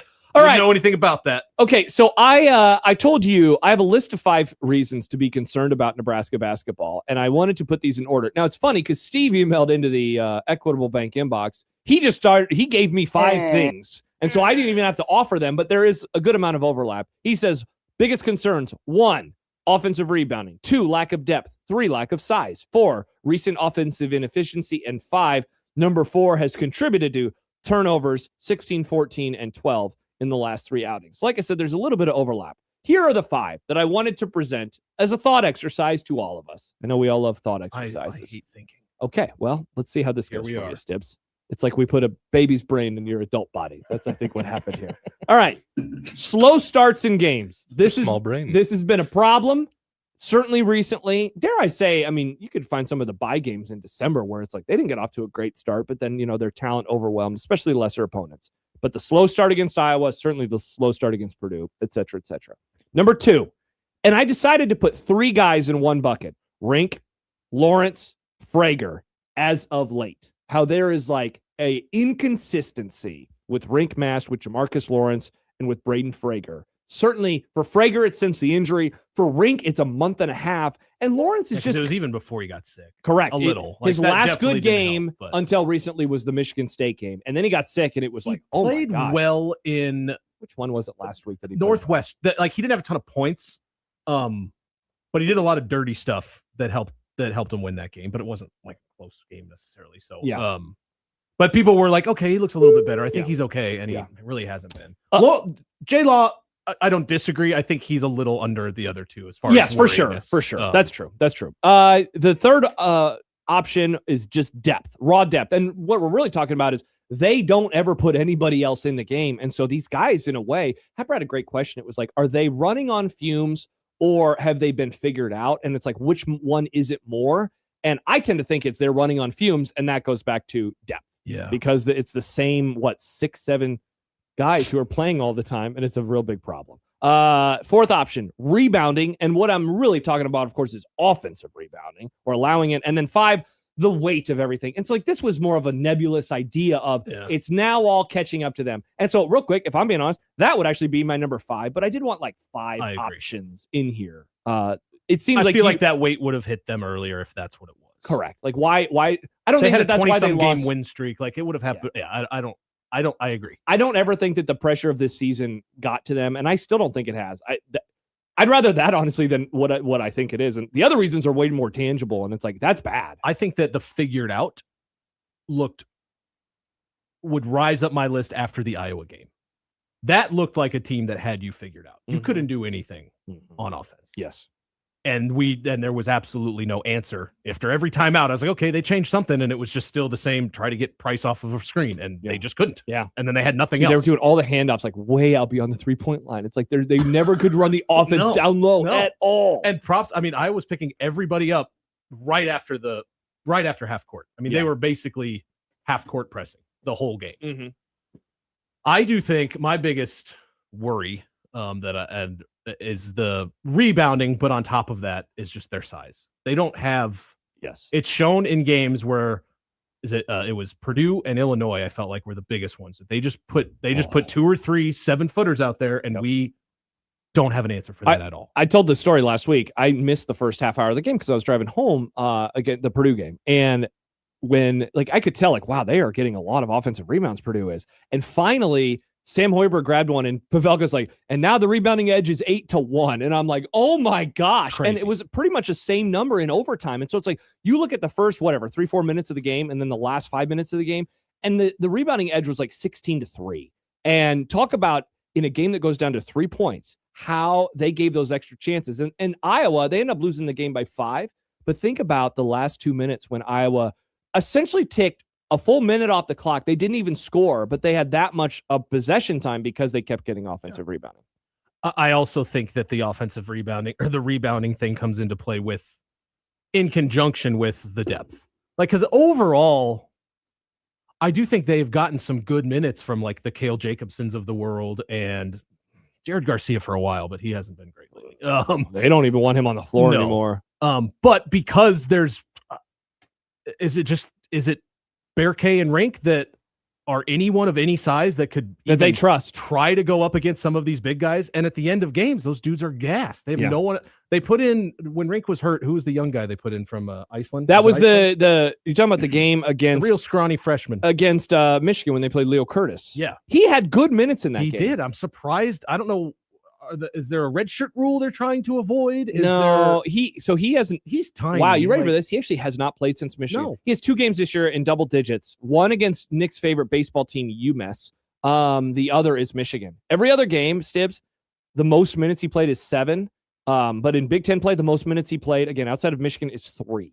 And after that game, I was like, why not? Now, he's been hurt. He's been banged up, too. Okay, if that's maybe that's it. And so when you're getting out rebounded 10-0, yeah, and you've got that guy sitting I don't know what's the worst that could happen. And so what is Bear K bringing you at that point that he maybe can't? Yeah, because Bear K's outside of rebounding, what he brings you is not worth getting out rebounded 10-1. Now, what do you think about this from Husker Hoop Central? Seems like their defensive performances do not indicate that they are running on fumes. That is the weird part. So in football, if you have a bad defense, that is separate wholly from the offense because they are different people. If they're tired, it isn't showing in how they defend. Correct. It is showing in how they rebound, but the depth thing might be just a big man depth thing. This was kind of my point. It's because you're right. You watch Sam Hoiberg fly around like crazy until the end of the game. He looks just as quick and fast and as he does at the beginning of the game. Yeah, I don't know. It's ugly, though. I said after the loss to Iowa that this looked like a team that is about to lose their first tournament. Yeah, it's so funny. And I think which would be the most Nebraska ball thing to do is 20-0, top 5. To break all of these in-season records, to do all these things that a team has never done, and you still don't get over that hump. I think we haven't had that Nebraska ball moment yet this year. You know what I'm talking about. The negative kind. That could be it. We could be building up to the worst possible Nebraska. And it comes at the worst optimum and it comes time. at the worst time. I think it was Matt who said yesterday, in a vacuum, you can explain away every loss. And certainly I think that we would all agree to push the Michigan and Illinois losses off to they are their own bucket. And then the Purdue and Iowa one, those are more talking to each other because of how similar the games looked and crappy starts, a real crappy start against Purdue. And the rebounding stuff really starts to show itself. Whereas You can talk yourself into the Michigan game. They had 2 of their best players off the floor. And they you could talk still yourself almost pulled it off. Yeah, and they still almost pulled it off. You could talk yourself into the Illinois loss. Rink was sick. Frager was coming back. Wait, was Rink out? I can't remember. Was Rink out the Illinois game? Or did he play in the Illinois game? He was back, but he was terrible in that game. Yeah. And so, like, again, and Illinois was playing some of the best basketball. You can even do it with the Purdue game because you're like, they got off to a crappy start, but they fought and they forced overtime. That was the thing. I said a lot of the same things after Purdue that I did the other ones where it's like, I still feel, maybe not better, but like just as good about this team coming off of that loss. And we don't feel that way anymore. Not at all. Because now it's suddenly like, again, in a vacuum, every loss is fine. But now it's like, is there a story being told across all of these games? Banking on top of one another. Like, oh no. And if we're thinking that, they're thinking. By the way, my answer, I think that you hit on it about the rebounding in particular. I do worry about Frager right now, and not for the dumb rumor stuff, but like he is not the player that he was. When they leveled up at the end of December and into the early part of January, in my opinion, it was because he was becoming something that they don't really have right now. And that is like, he could attack. Like right now, I would say their best attacker is Sam Hoiberg, and he is my height. Like that's a problem when he is the best guy that I think in driving. Frager was able to do that. He had one dunk the other night. A couple times. Yeah. That dunk was cool. That was an inbound. So I almost don't even, you're driving, but it's different when you're not driving with the ball. Correct. Because he caught it and dunked it. Yeah. But there were a couple other times. One, he got fouled. One, I think he missed a layup where everything looked great as far as the drive itself. He just didn't finish or he got fouled. I don't remember. But I saw more of that in the Iowa game than I had in the last however many games from him. But yeah, you're not seeing it consistently at all. And he's not finishing. So what good is it if you can drive, if you can't? And he's turning it over. Like we're going to have Robin Washut on in 20 minutes. And I want to ask him about Frager because like I don't think he's fully healthy yet. And I think that shows itself in like the lateral play that he has right now. Mm-hmm. But I also like, he's just making mistakes as like a freshman. Like he had 3 turnovers the other day. 2 of them were travels. One of them I was like, but he stayed on the pivot foot. The other one of them I did not understand at all. Yeah. But then the guy, whoever Iowa, was it Sean? Oh, Sean Morris. Yeah, he was like, yeah, that's one. I was like, okay, well, he knows more than I do, but I don't know. And then the pass that he had, like I think he got the takeaway, and then he just gave it right up. And he's done that multiple times. He was trying to get to Hoiberg on the and I mean, dude, that was one of those like quarterback throws it, and immediately it's like, oh no, I made a huge mistake. I saw him telegraph that pass twice before he actually threw it. He looked at him, looked at him again. And then, as soon as he let go, I was like, oh, God, no way. He had him open for 3 whole seconds. He didn't throw it to him. By the way, John Bishop 221 writes on our YouTube channel, America greater than America's hat. John's a happy camper. Does like the America's hat. He is a huge America's hat It's a guy. very good joke, John. At Big America's Hat guy. Hi, John. Hi, John. John will be on the show in like an hour. I think they're getting close. I think he said they're arriving at 3:30. On YouTube. He's probably just hanging out on the YouTube stream. Do you have anything to say? Is he on the drive? Like, is he driving somewhere? I think they're on a bus. Flying somewhere? Yeah, I think they're on a bus right now going to wherever the hell they're going. I don't know where they're staying because they're playing at St. John's on Saturday. Did they play at the Garden? They play at the Garden. Yeah. Yeah. Creighton hasn't won a Madison Square? The very one. The very one. Not the TD. Did you have anything? Where does the Garden thing come from? What? Why are arenas called gardens? Oh, wow. I've always wondered about Madison Square Garden and what was it before TD? I don't know. Boston. It was just the Boston Garden. Mm-hmm. Yeah, back in the day. I've never understood. It's an homage to a previous building built back when the meaning of garden was still popular. Okay, I don't know what that means. Okay, here we go. The word garden also used to mean a large area for public events. For many of these arenas, it's a holdover from when they were built, as the meaning of the word was still popular at the time. I think we should start calling it the CHI Health Garden. It sounds a lot less like a hospital. They used the word garden before park. Is that what I'm getting out of this? Before at least like arena or stadium. Yeah. It might be different for ballparks. Yeah. But I like calling it ballpark. I think that's pretty cool. I do too. You don't want to go to the ball garden? Yeah, that does sound a little different. Yeah. David writes in Equitable Bank Inbox. He says, I don't think I know Stibbs, but I definitely went to the same grade school. The school on Pacific, where next to a 7-Eleven and Come and Go, the lunch ladies lived across. The lesbian lunch ladies lived across the street from me. After the husband got kicked out, it would have been cool, but they were more. Okay, I'm not going to read the rest of this. I want to see it, but that's the one. Okay. That's the elementary Go school. Knights! That's the elementary school you went to? Wenceslas, yeah. I was a Florence Fox's boy. Isn't it weird that elementary schools? Foxes? That's what we had mascots. Like, who cares about a mascot for an elementary school? Well, did you play sports? No, because it's an elementary school. I mean, we would go to gym class. We didn't like compete against anybody. Oh, we did. What? We would compete against the other Catholic schools. I was on a pro-Catholic Stibs. I was on a St. Wenceslas Knights and St. Peter's Panthers. Shout out Lincoln. Shout out. We were the Panthers. But yeah, we had Remember P.O. Pairs? We had teams. Yeah. I sure do. You love P.O. Pairs. Was it here that I was bringing up a whole bunch and got made fun of the other day? Yeah, you always talk about P.O. Pairs. Yeah, the place rocks. Yeah, if you're like, hey, what's a place that you missed? P.O. Pairs. Shout out Bob. Shout out to Bob. I never had P.O. Pairs, so I don't know. I don't know what it is. Never ordered at the Lips? No, it's a restaurant. It was a restaurant. They were known for their Jiffy Burger. It was the first place I ever saw peanut butter on a burger. Oh, that's incredible. It's 6 feet under now. They had the best chicken fingers on the planet. Nice. And I love chicken fingers. And it was just the coolest like place inside. It was one of those places that had like just a bunch of, I mean this like in a good way. Where are we going? Crap all over the walls. Okay. Like it had like a Santa sleigh hanging from the middle of the thing that was like 100 years old, and they claimed it was from some movie. And then there was like this old ship that was on one side of the building. Diversity. Yes, that's correct. There was also like a ships and sleighs. Like that's what we do. It was in a movie, and then they had a big painting of a woman's breasts going up the stairs, and it was very cool for a 12-year-old. Which movie was that one from? For a 12-year-old, you're like, can we go to P.O. Pairs again? My dad was like, yes. I'm gonna go stand in the hallway. I want to see the boob stairs again. All right. They played volleyball there a lot too. We got Robin Washut. Oh wow, how's this? 402. Bob sells tires across the street from the old P.O. Pairs now. Shout out Bob. He's a tire man. Oh man, I need new tires for my car. Go see Bob. I need tires too. Yep. All right. That would suck. I feel like for as much as I love that place, I know Bob did. I'd have to go to work and then have to look at the old building of the bar that you used to love and run. That would make me sad. That would be a bummer. Like living across the street from you're the gravesite for a family member. Like, yeah, hey, I got to go to work and then look at my dead. Especially when uncle. it was like some stupid. It was Red 9 or something. It was some stupid club. Oh, do you remember that one? Red 9. You probably one time. did. I That would was have like, been when you what were in is this school. place? It was, yeah. So P.O. That was Pairs P.O. did it Pairs. end when I was in school, when I was in It would have college? been right before. 07. I'm pretty sure I remember going there right before I graduated high school. I was like 16, 17. Bill says, shout out to the St. Wentz Knights. Can verify comment as I used to coach their football team. Wow. What's his name?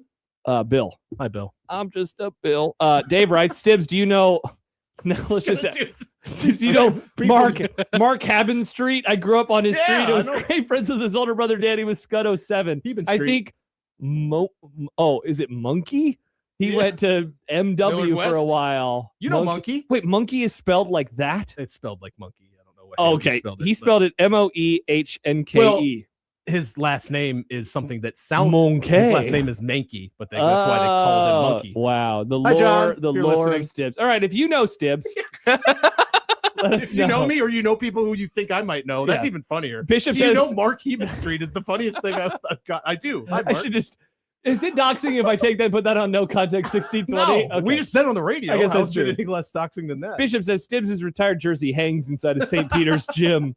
It wouldn't be for basketball. I sucked at basketball. I hated basketball so much. Pesky Blues says, I just learned today my grade school has an AD now.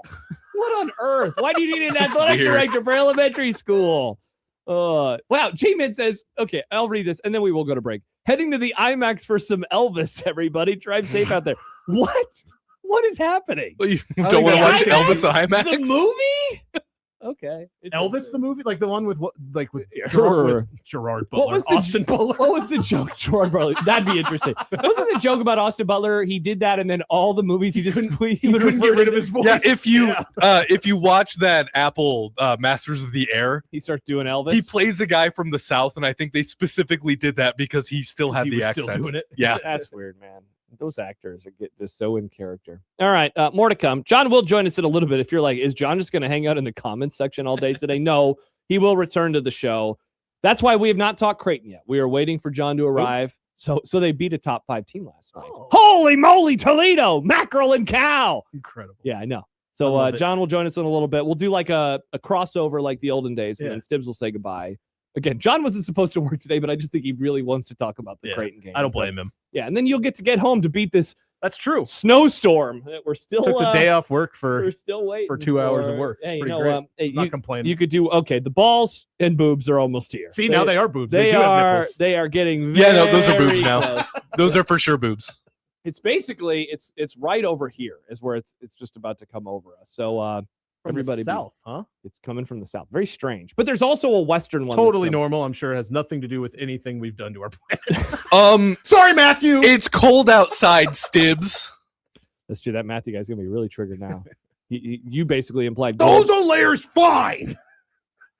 All right, more to come. Robin Washut at the bottom of the hour here on 1620 The Zone.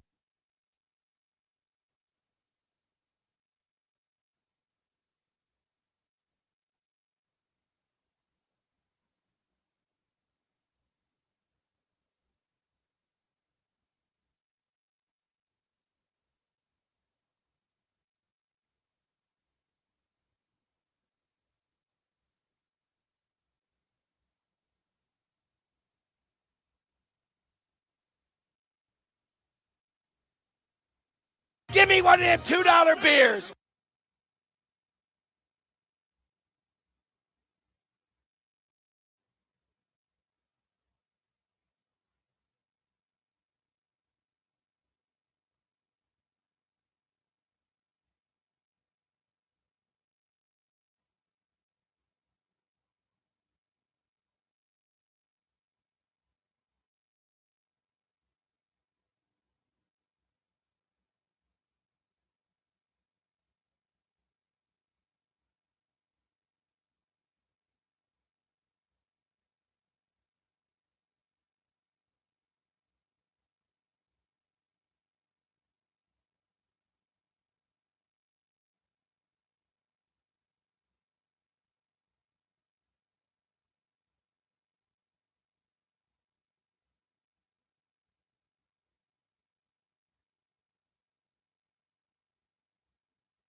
Welcome back. It's Unsportsmanlike Conduct on 1620 The Zone, 1620thezone.com, zonetv.live, the 1620 The Zone YouTube channel, and more. John will be with us in a few. He's in NYC. I just saw him. That means New York City. It does. He tweeted out a picture of a bus that said something about a sex museum, I believe, is what's going on He's headed to there. the sex museum. That tracks for John. John's going to learn a lot.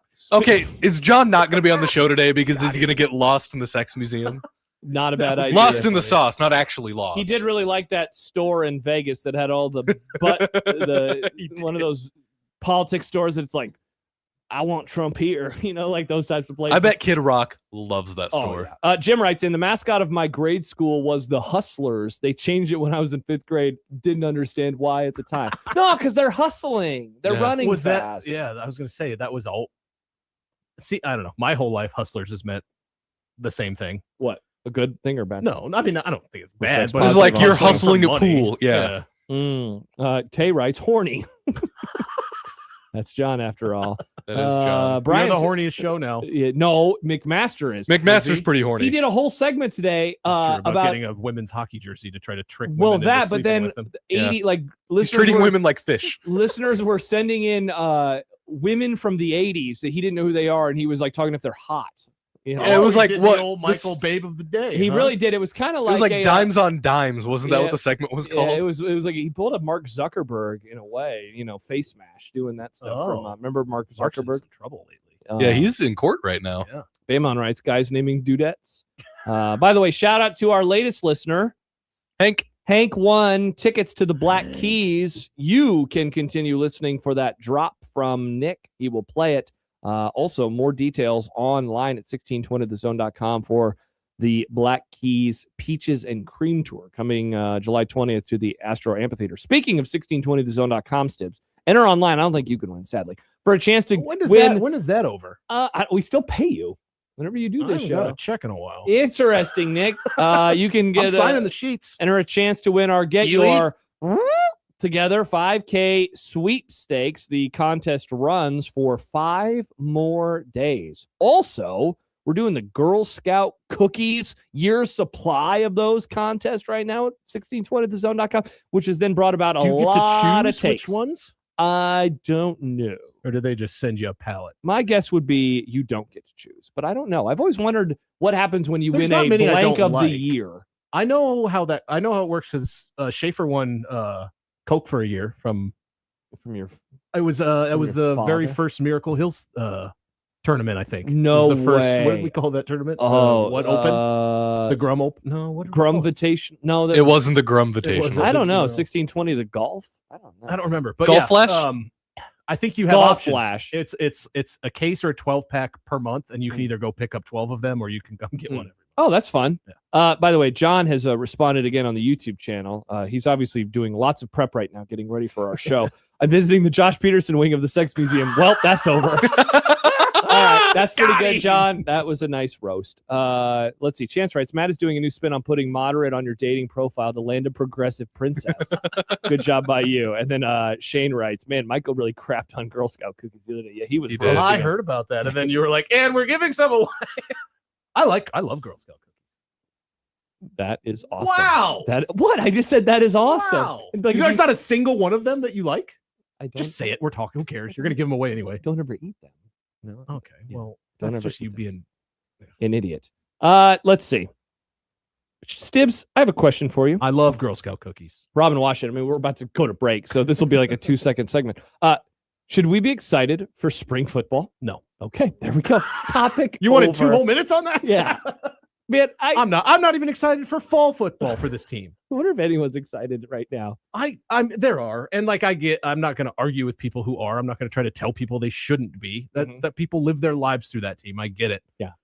A bunch of idiots. But what is there to be excited about? So I heard, and the biggest thing is the quarterback, and I don't know how excited you should be. I don't think he's going to be bad, but like I'm excited in the sense that I'm excited to see what it looks like. Yeah. But I'm not excited because I think we're going to do anything. Yeah. I told you I think they win 4 games. Yeah, I heard a podcast recently that they did a preseason. It's a national college football pod. They did a preseason. Do you want your coach fired? 1 being no, 10 being yes, and then a postseason one to see like how fans felt about their programs. And Nebraska fan base apparently the number went up 2 full points. I think it went up from like a 4 to a 6. So like still out not of 10. Yeah. So still not wanting him fired. And it made 20%. It made me want to do like 40, I guess, in theory. Yeah, but it's not that way. It's just more on a scale of 1 to 10. Like, are you at a 6? You know, like if I still asked you, overall, like that's a big jump. and I thought like, wow, that would be a great poll question, but man, people would be pissed. You can't put it out. And yet, correct. And yet, I wonder what that number is. Actually, you might be the only one who should. I mean, I'd be the only one who would do Yeah. it. Everyone would just be really mad. Yeah. The hard part, I actually discussed it with John. Like, should we do this? Because I think it would be a really instructive part of our conversation on Twitter. If we could do 10 options, I would actually do it. But because it would be like 1 through 3. Yeah, like that doesn't really help. It doesn't. You know, I mean, I guess you get a band, you get a range, but I would want a more concrete answer. So I don't think people are excited. That's my takeaway. I'm not. All right. I'm not. I'm hoping to still be watching baseball in September and October. Oh, baseball. All right, let's go to Brad real quick before we talk to Robin Washut. Brad, what's going on? You're in the zone.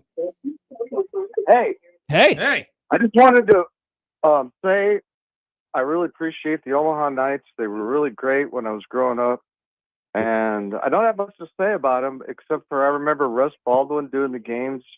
They were in the Central Division.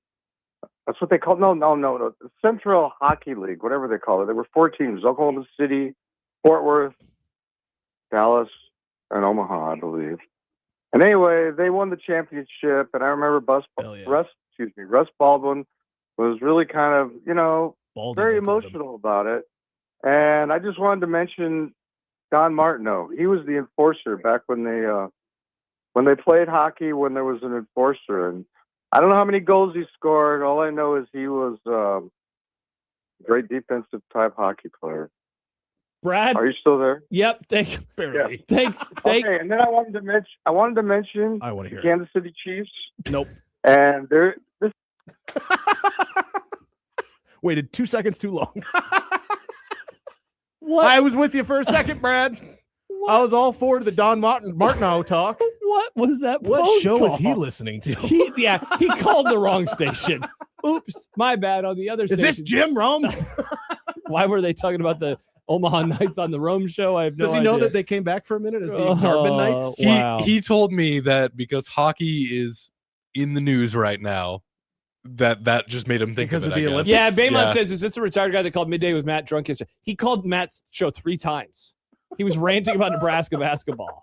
It's wild. All right, speaking of Nebraska basketball. Sorry I hung up on you, Brad, but you picked the wrong I want time to talk about my love of Patrick Mahomes. wrong time Hell to no! call and talk about the Chiefs. Stibbs is a Broncos guy. Broncos. All right, when we return, we'll talk to Robin Washut about Nebraska basketball. John's going to join us within the half hour, we imagine. Also, the snow has finally arrived in Omaha. Thankfully, it's been so warm that nothing is sticking to the ground yet. Like, that's my hope. Let's just hope that nothing really sticks. Let's hope. Robin Washut next on 1620 The Zone.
Yeah, Washut's real good. A great open for a great guest that usually answers the phone. But today, maybe he knew I was here. Maybe he knew you were here. Maybe he's a big Brad fan. He's mad I hung up on him.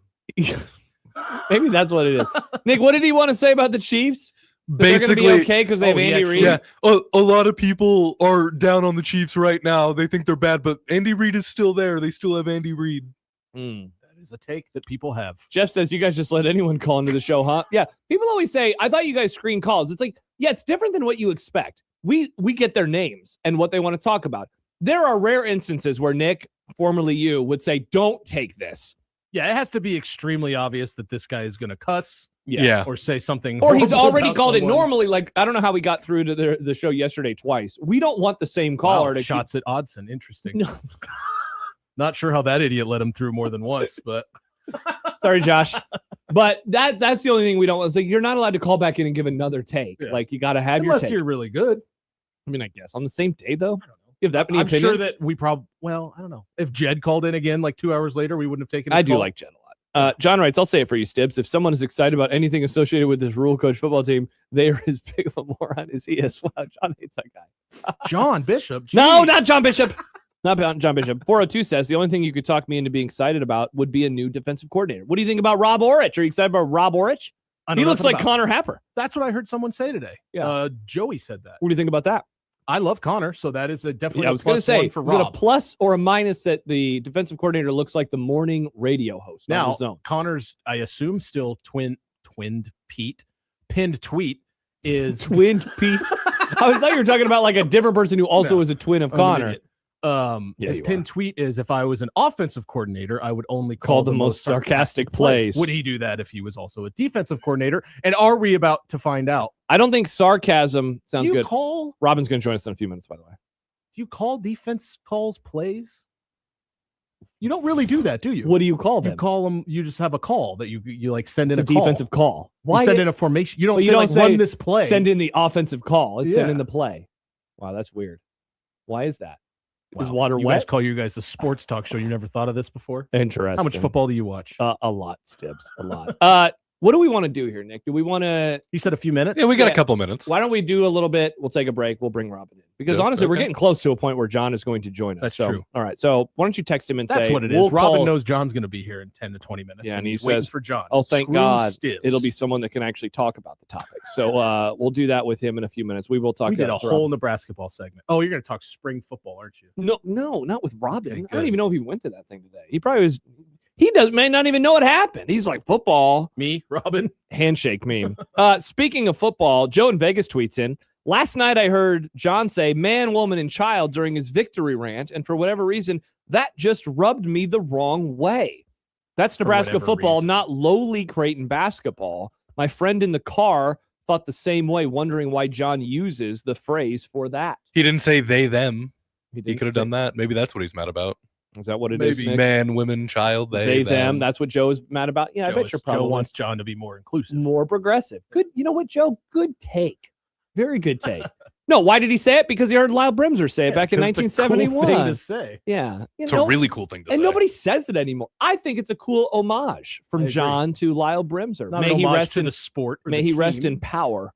To a broadcaster he looked up to. Tay writes, it's really coming down out there. It's swirling pretty good. It's funny. I mean, like there is a lot, but it is not sticking yet. A teensy bit you can see in the parking lot, some tire lines there. Are we going to get Mount Happer back finally? No, because it's going to be in the 50s in a few days. Like this is a Denver snowstorm that we're getting. We're going to get, and it's going to be gone. Bonkos. Told you about Bo Nix. Wouldn't play in an AFC championship game. Brian, man, woman, and non-binary pals. Exactly. That's what he says. Dave says, a lot of Bremser craps on they them pronouns. Yeah, I'd be stunned if from the grave he wasn't like, what's going on? I don't even know what any of that means. Prison Matt says, nice and sunny here in Arizona. Enjoy your snow. All right. Matt, I like that Joe said, for whatever reason, it bugged me. What do you... You mean the guy who loves Nebraska football and hates Creighton basketball? Why would that bug you, Joe? For whatever reason, I don't like it. Are you sure that's not Robin, Nick, that is on hold right now? I mean, I sent him a text. I figured we were going to go to break, then I'll just answer it. Yeah, all right. Well, Anything else in this segment? I just want to stay somewhat on clock here. I don't want to just go to break and completely destroy it. See if it's Robin. Robin! John says Hudson could tell that guy was slurring his words significantly more during the first call and thought it would be a good bet to let him cook some more. You know what? Maybe I did that multiple. Not that specifically, but there were multiple times. I'm like, this is going to be bad, but the guys are going to crap on him. So he's going through. And definitely did. And then finally, from the 310, which is California, how have the Omaha Knights been lately? Fairly lively, cold, I'm sure. Omaha Knights have been pretty solid as of late. Yeah, I've liked it. Rob Durro is their enforcer. Phil Rizzuto is a baseball player. All right, when we return, Chance, Lyle, was he they? Hashtag trust me, bro. Good job by you, Lyle. Very progressive. All right, when we return, Robin Washut will hopefully join us. We think he's going to join us, Tibbs. He's only going to talk Husker football. Is that what you want to talk about? No. Also, Nick is still talking to somebody over there. Brad? I'd love to know what. Oh, that person's probably pissed about our Lyle Brimser takes. What's going on over there, Nick?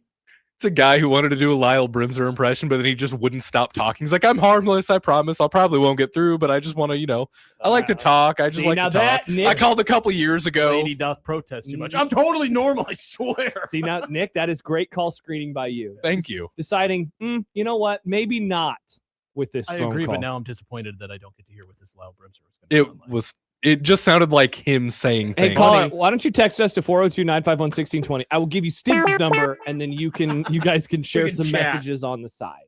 You can share some messages on the side. All right, when we return, Robin Washut will join us, and then we believe John Bishop will also join us fairly shortly. It is Unsportsmanlike Conduct with Mike Stibbs on this snow day. For now. Here on 1620 The Zone.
The Open's so nice, we got to hear it twice. It's Robin Washut, HuskerOnline.com, a part of the On3 network. Hello, Robin. What's up, fellas? Sorry about that. I'm trying to navigate this winter blizzard 2026 right now. So Be careful. It took me a while to get started here. Oh, boy. Yeah, be safe out there, Robin. Robin, how are you? I haven't talked to you in a while. It's Stibbs. We got Stibbs in the building. Hey, what's up, Stibbs? I have a question for you right off the bat. Josh thought it was weird that my elementary school had a mascot. No, remember, I didn't because mine also had a mascot. Oh. I thought it was weird that you had a team. Okay, well, either way. Did your elementary school have a mascot? Yeah, Belmont Cougars. Cougars. I'm a fan of Cougars. Yep. And then in middle school is the Goodrich Olympians. That's a lot and more the Lincoln boring. High Lynx. That I've never understood the whole Lynx Lincoln. is dumb. Yeah. Olympians is equally It's dumb. chain. Every link makes the chain, and together we're strong. Oh my That's gosh. what it is, Josh. You guys probably break did all the time. You guys probably, because Robin, you're not that much older than me, and so it's you and Stibbs and I are basically all the same age. What was that song that we used to all sing? We Are the Children of Tomorrow. Did you have to sing that song back in the 90s and early 2000s, Robin? I didn't. I just sang I'm church songs. sure I probably blocked it out from my memory. Nice. I couldn't tell you a verse from it, but that sounds familiar now that you. Hmm. If you were to sing a few bars on air right now, I'd probably remember. We are the children of tomorrow. Oh, now I got it. We won't let a thing stand in our way. Keep going or do the whole thing. No, those are the only lyrics I That remember. was incredible. Great falsetto. Hey, thanks. I do what I can. Robin Washut joining. Speaking of wanting to black things out from our memory, Robin, Nebraska, Iowa on Tuesday. That's called a transition, friends. Stibbs and I were talking about this last segment or 2 segments ago, Robin, that like in a vacuum, you can explain away all 4 losses, but like cumulatively and right now in this moment, the Iowa one is the one that I think is sticking with me. It's sticking with Stibbs. It's probably sticking with everybody. The harshest of any of the 4 losses so far. Is that like an overreaction to do so, or are any of the potential cracks that have maybe been showing, was this the time that you were like, okay, there is something going on with this team that obviously was not when they were starting 20-0? I think it stands out because, one, it's Iowa, and that one's always going to sting a little bit more for most of the fan base. 2, it's their first non-ranked loss. I mean, you get the other 3. All right, you lost at Michigan without 2 of your best players. Okay. You lost to Illinois, who at that time and really still now is playing as well as any team in all of college basketball. All right, you can justify that one. And then you lose at home to to Purdue, who before getting boat raced by Michigan was kind of starting to look like the preseason number 1 team everybody expects them to be. So like those first 3, like you said, you can kind of justify. It's like, all right, well, Nebraska just lost to some really good teams, and they're still fine. The Iowa game was a little different. Now, it was still a quad 1 game. You're still going on the road against an Iowa team that has one of the best players in the country in Bennett Sturts. And regardless of the year, regardless of the team, Nebraska has always struggled in Iowa City. So it wasn't like overly surprising, and they were underdogs in that game. So it wasn't overly surprising they lost. I would probably put it more as the manner in which they lost, the fact that they scored a season low 52 points, and the fact that Iowa kind of played out its ideal game plan to perfection and kind of like defensively dictated the game from start to finish. And so that was kind of what made that one stand out as a bit harder to swallow than some of the others. But that being said, I think the overlying theme in all of those losses is that the book is out now that if you play extremely physical defense and kind of toe the line on what is a foul, what's not, and just kind of see what the officials are going to call defensively, you're more than often not going to be able to throw Nebraska out of rhythm. And like I think Illinois started that. Brad Underwood kind of got up in Nebraska's grill and pushed him around, and then Purdue did the same thing. Even Northwestern, the first half Northwestern was playing harder. They were a more aggressive team. They eventually wore down, and Nebraska flipped the switch.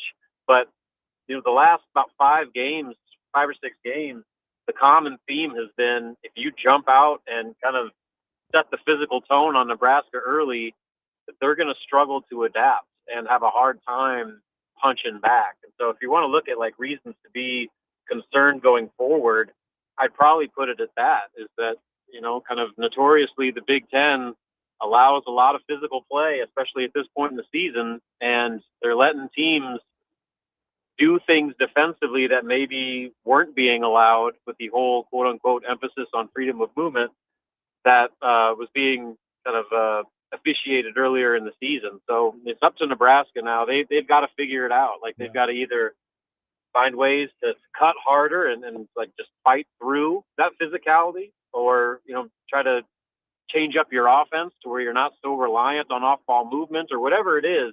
Kind of right now, there's becoming a trend now that if you bully Nebraska, you're going to significantly increase your chance at winning just because of how much they've struggled to adjust offensively.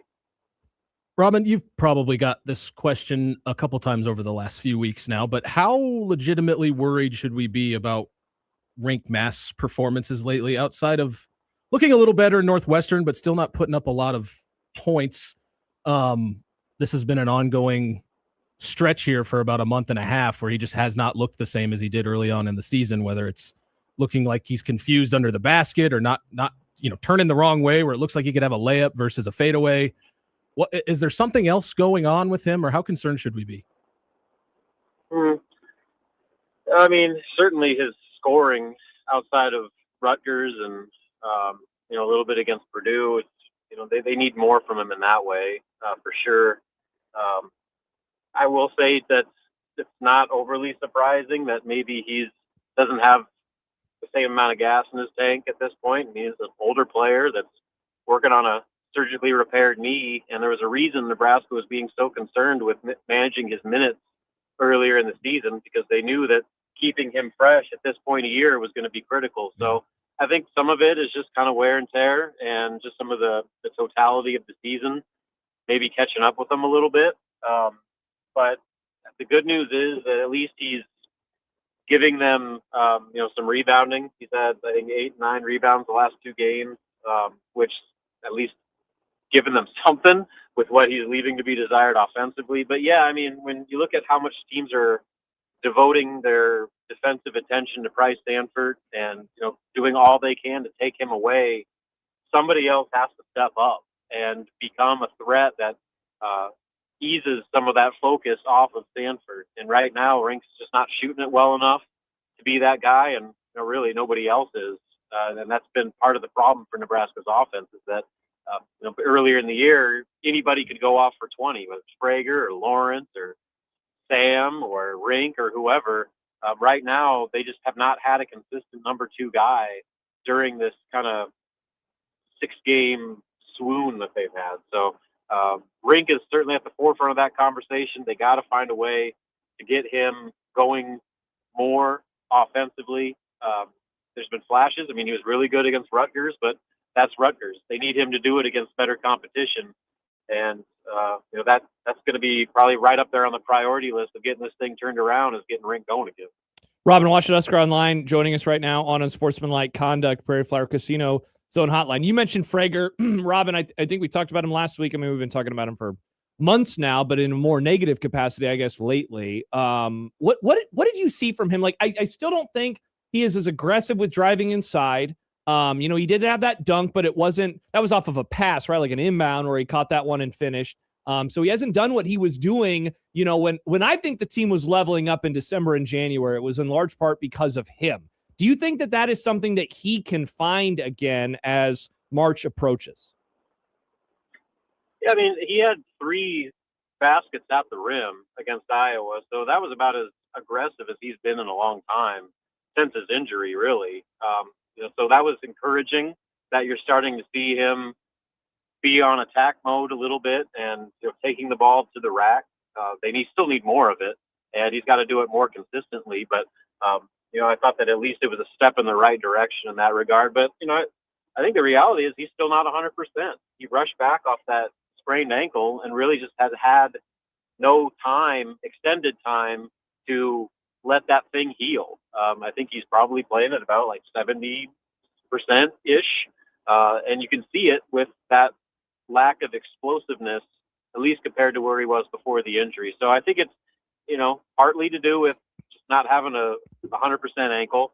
Two, the confidence to do the things that he was doing before that injury and trusting his ankle to make those types of plays. And then, three, I think he's just right up there with everybody else that's just kind of going through a funk offensively. And I do think that a lot of it has to do with the way teams have figured out how to defend Nebraska. Not just like holding and bumping Bryce Sanford. Like, they're being physical on everybody. And Frager, along with really everybody else on the team, needs to figure out how to combat that and, match that aggression, especially him, because of how important he is and the fact that he's their best guy at just putting his head down and getting to the rim. Like I said, he got 3 baskets doing that against Iowa.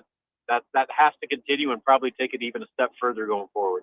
Robin Washut joining us. Robin, I don't know if you saw it. Matt Norlander tweeted a little bit ago. It looks like they're doing a media mock today. Of course, the committee is going to release their top 16. They had Nebraska as the last 3 seeds. Is that what you're expecting when we get that news? What is it, 11:30 on Saturday morning when they announce the top 16 that Nebraska's on that 3 line?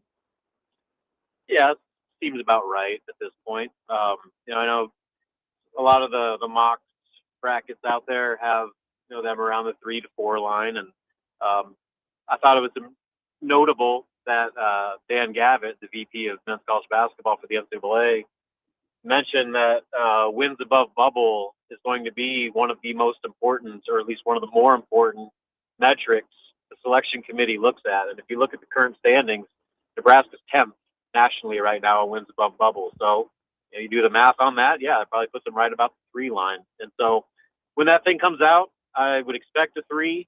It wouldn't stun me if they're a 4, just kind of given their recent struggles. But I think if you look at the metrics and kind of just overall resumes, Nebraska's probably about a 3 seed right now, and the challenge is just maintaining that position over these final 5 games. Yeah, absolutely. Robin, one football question before we let you go. Anything stand out about Matt Rule in his pre-spring press conference today?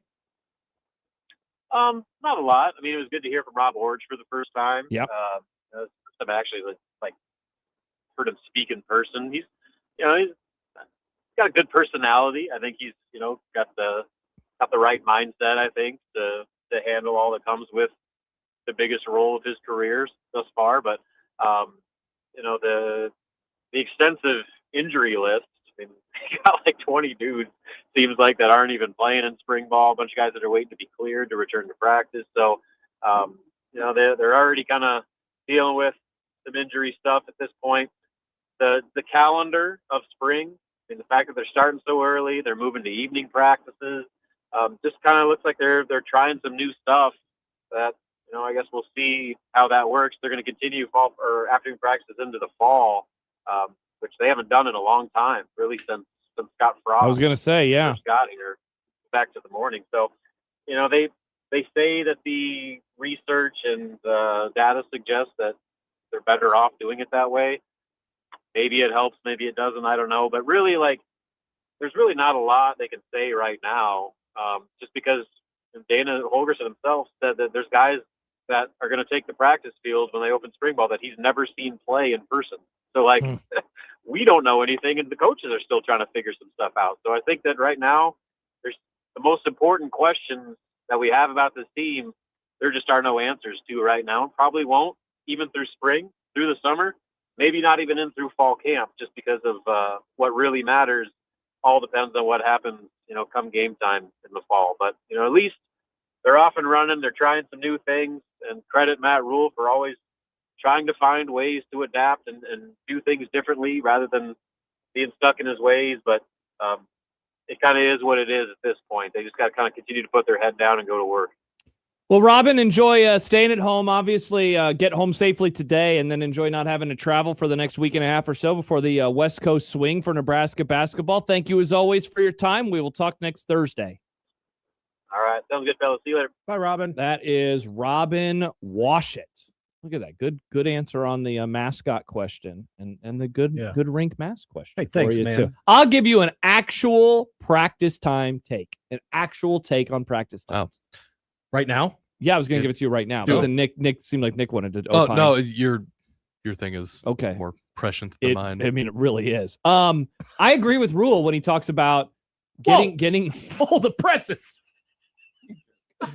Agree with him getting home after a late night game, and then your schedule is to turn around and practice in the morning. I understand why that would actually recovery is just as important as the act itself. So I don't know if you know this. I run from time to time, Stibbs, and recovery. I wondered what that sweatshirt meant that you wear every day. Yep. No, I By don't the wear way, it every He wears day. the hat every day. It's a cool ass sweatshirt. Thank you. It's a cool hat. My wife talked me into getting it. I wanted it, but it was like close to Probably $100. Yeah. $80. And I was like, that's a lot. She was like, you should get it. You would regret it if you did. Thank you. I would want one, but I would feel like an absolute poser wearing a Boston Marathon. My youngest brother bought a Boston Marathon jacket from like 2023 or 24, just like as a troll. Him and his wife are like, would it trigger you if I wore that one? I'm like, I don't really care. Like if you, if you're just doing it to trigger people, then like you need to look inward. I think it looks cool. I would just feel like an idiot. Yeah. Like, I don't run at all. I remember the last time I did run. Now that would be even funnier. I took like 3 running steps across the street to get to Walgreens the other day, and I was like, "Whoa, that was the first time I've done that in a minute."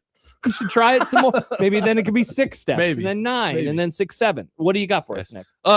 The whole elementary school mascot thing is a weird concept to me because I had the same school, elementary, middle, and high school. Oh, that's true. Oh, small town garbage. We had the same mascot up You until were 18 going to school with 6-year-olds. Up until 6th grade. Oh, Nick. When we consolidated with another school, then we just went from the Bulldogs to the Wolves, but it was the same thing the whole way. But there's a wolf inside of a bulldog all the time. Am I right? Yeah. Or is it a bulldog inside of a wolf?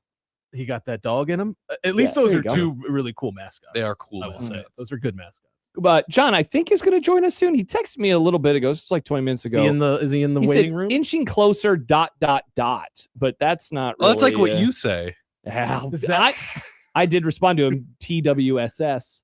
That's what she said. Nice. Oh, nice. But I wanted to run a topic by you real quick because your time might be coming to an end. And there we go. Mustache Adam was the superintendent's Not name, soon Jeffrey. All right. You ready for this take? I heard this on the Bill Simmons podcast the other day, and I thought, oh, I'm sure I'll love it. Actually, I think you will.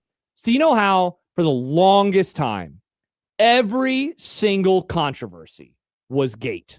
Watergate, Yep. of course, the original. Now, that is the name of a hotel. It makes sense why that was called Watergate. But Gate was not the thing. It wasn't a gate. It was a hotel. But then everything happens, and it's, the flight gate. Nick Grimm Gate. These types of things. It's the worst gate. Epstein Gate. But it's not the Epstein Gate. No, it's not. It is the Epstein files. Oh, are things going to start being the files now? So we talked about the Kevin Durant burner stuff Did yesterday. you say list right now? And people are like, what? Yeah, seriously. And so somebody was like, it was one of his listeners actually who pointed out that we call them the KD files. And so are we now moving into a new era where controversies are files instead of Gate? I think that this is a net positive. The original files, bad, but using files to describe the thing, good. Isn't it interesting that these things that we use to describe controversies and big conspiracies are all related to presidents? Wow, it is pretty interesting, Nick. Hmm. Yeah, it is pretty interesting. I think that this is good. I agree. Like if you got in trouble and it was Anything like to we get rid of have the Gate thing. we have it's not a net positive. It's Bill I files. just like files. Yeah. It's like oh man, have you seen this? Have you seen this? Yes, it's It not a doesn't net erase all the bad stuff. Have you seen the Stibbs files? Like, you'd be like, Okay, careful. whoa, what's in? Well, you never know what's in those. I mean, maybe you say something nice A lot about of Creighton. obscure rock. In the Stibbs files, it's probably that'd like be the worst possible I thing. actually love the Blue Jays. And like there was a group chat that I'm in last night Did that you was say roll baseball Jays? there's a only? lot of positive Creighton in this group chat. And Stibbs basically responded fart noise, if I remember right. He was not in it at all, or like, cool, I congratulations. think I said never heard of them or something. That's what it was, yeah. Because someone just said Jays, and yeah, you said never heard of them. Which is your play. You often are a never heard of them Yeah. guy. Hardly know I her. like to go never heard of her. Yeah, pretty good. So yeah, Dan says Stibbs Gate was intense. Yeah, Anything to get rid of the Gate. The Gate needs to be done. Now that said, the KD files, now this is about a controversy of sorts, but that term file, obviously the word has been around, but like that term has also been used. Files, it's a new word. We love this word. Have you heard this word? No one ever used to say files. I don't know. I feel like that's been used as like a set of Information. information. Did they call them with obviously the that's what files JFK are, stuff? but Did they call it the files or were those the papers? There's the JFK Rockford Gate. files. I like Nice. I like papers too. Like, have you seen the JFK papers? Like, what's going on? What's are they? paper though? Well, so there's the Pentagon Papers. Remember the Pentagon? I mean, I don't remember them. We were not born. But the Pentagon Papers was like this huge thing. The Pentagon Papers. You know, I don't know. It could have been the. Is this 9/11? I think the Pentagon Papers was about Vietnam.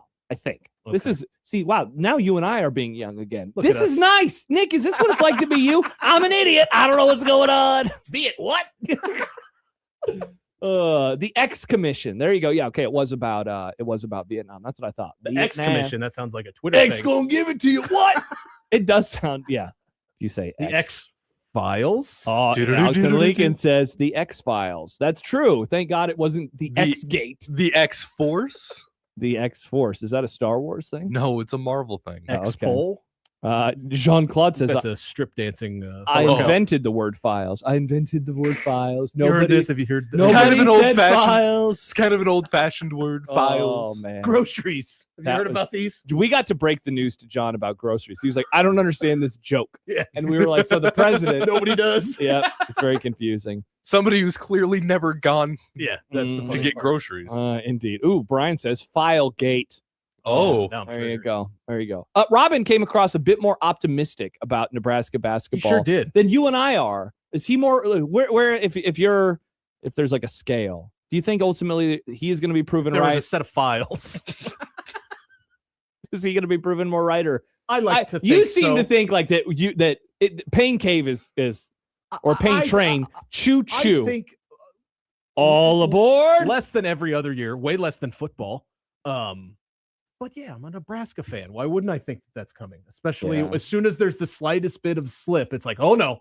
This sounds like a good Here poll we go. question. What Nebraska has now lost? What is it? They're 23. I don't think they're going to 4? lose out and Right, so they've lost 4 out of the last 7 games. Are they more likely to go one and done? Like, what do you think is going to happen? my biggest one worry and is done. just is not winning a tournament game. Yeah. No matter what happens up until it, if they do that, your season is successful. Period. Severe brought this up the other day. I heard that him talking like about it. that all this whining about yeah, seed. like, It's like in the end, like it has always He's been about right. winning a tournament game, and it's so funny because I think all of us, not all of us, there are a few people who are like, told you, but most of us, I think, allowed ourselves to dream. You know, it's like what's his name in Inception, which Nick hasn't seen. You must dream a little bigger, darling. Like that was a terrible impression. Yeah, it was. But like for a while, it was, whoa, it's time to dream even bigger. Why couldn't they be a 2 seed? Why can't they go to the Elite 8?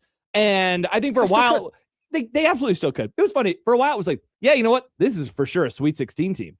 That was one of my predictions for the end of the year. Sweet 16. That's where they're going. I said out loud, I think that should be your base level where they should get to. If you're on the team, yeah, if you're on the team, you're probably thinking championship or bust. Yeah. But realistically, if you're a part of that program, that was and looks like a second weekend team by far. Absolutely. No doubt about it. And but now, I also understand, like what Michael said, it's okay to talk about that stuff and let yourself dream and be like, this team looks like this, and this. Dream a little and bigger, darling. Still in the back of your head, think all they really have to do is win that first game. It's so funny. If I would have Will it asked be you, disappointing if they lose to like a lesser team in the second game after they win the first one? Like, sure, of course, but get the monkey off your back immediately. a month ago, if I say this team is only winning one tournament game, it'd be like, oh man, really? Husker hater at it again. And now it's like Hoiberg calling. And now it's thank God they do it. Okay. Yeah. Here, okay.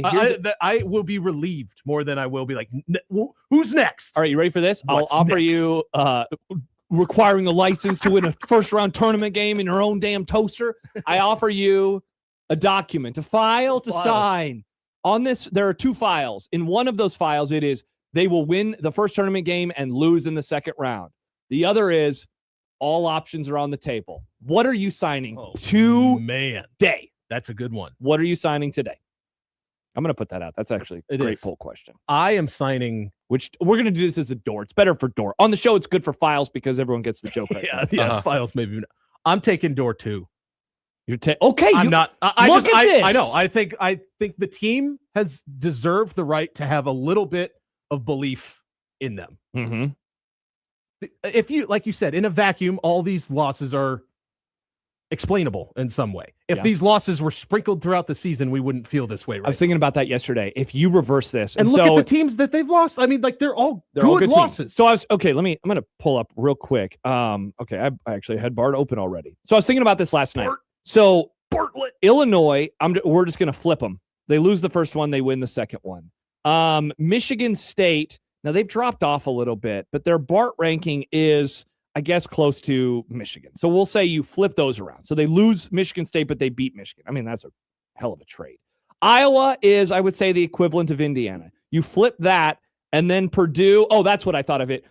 The Creighton loss or the win is now a loss. So you flip those 4 games.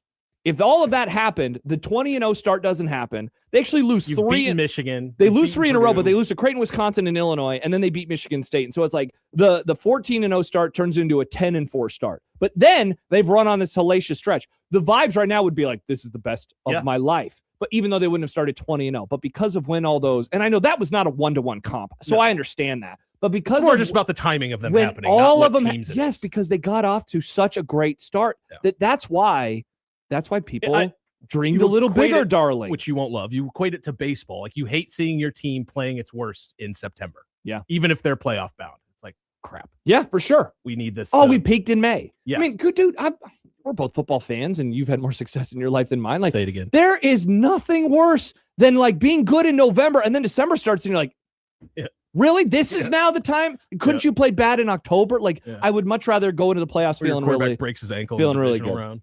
That would suck. And then he never gets to play in an AFC Championship game ever. That would be a huge bummer. I'm gonna be so triggered 10 years from now if that's still the case. That would be. We won't be friends if that. Like, I won't be able to. I won't be able to. Dude, we'll almost be 50. We'll almost be 50 by that point in time.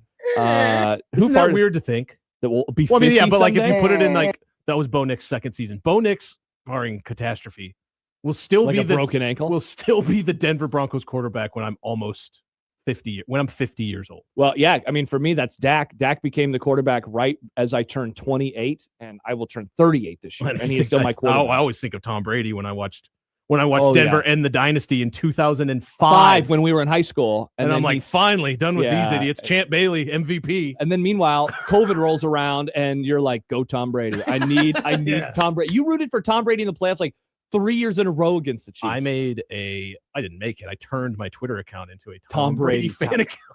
There's nothing that triggered my Chiefs fans more than that. And it was the coolest thing. They were like, that was the scummiest thing I've ever seen anybody do. I'm like, that makes me so happy that you think Nick, it was the funniest day because the Chiefs also lost. And so they were double triggered. And I wasn't watching. So I think it made them mad that I didn't even enjoy it, which doesn't make sense. But they were like, he's not even paying attention and he's winning. It was the funniest thing. Rocked. That reminds me. And I got to watch the extended version of Return of the King. There you go. Rules. No, you did the Tom Brady thing. You're right. For the That was AFC the year Championship before, game when they played for the Patriots. By the way, John's joined us, so we'll get him to him when we return. But I was going to compliment you, and now I can't even remember what I was going to say. Either way, we're going to be 50 someday.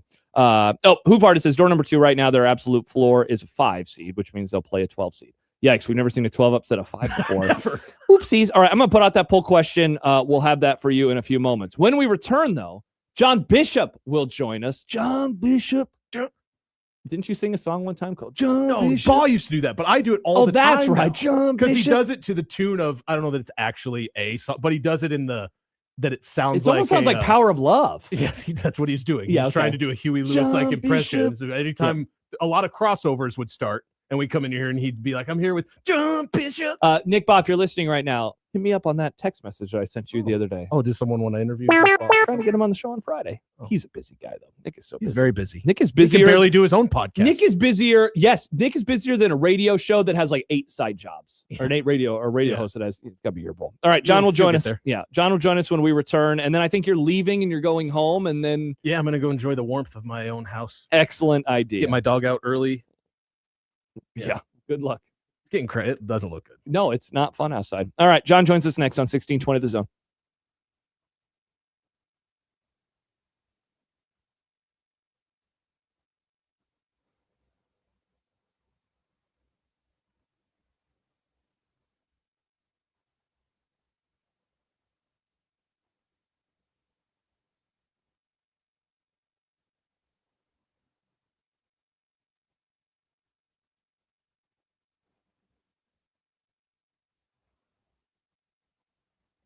Give me one of them $2 beers.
Well, look at that. Live from a hotel room somewhere in New York City, near the Sex Museum. New York City. My nickname. Hi, John. The Sex Museum was a few blocks away, so I have to do more investigation on that. That was just the bus that takes you to the Sex Museum. Oh, they have their own bus. So They had two buses. That was the first bus. There was a second one. Damn, popular place. This is the last segment, John, with Stibbs today. He's going to leave us, and so then it'll just be a normal show the rest of the way. So anything that you want to interrogate Stibbs about, you have this segment to do so. So fire away. Why did you hang up on that caller who was so engaging? I mean, I wanted to hear more about Russ Baldwin and the Omaha Exarban Knights. I actually did. I thought that was funny. Josh, that's who's next to me. He had his finger on the button as he started to, and I was like, wait, I got to see where this goes. And as soon as you said Chiefs, the Chiefs, never mind. Yeah, I know.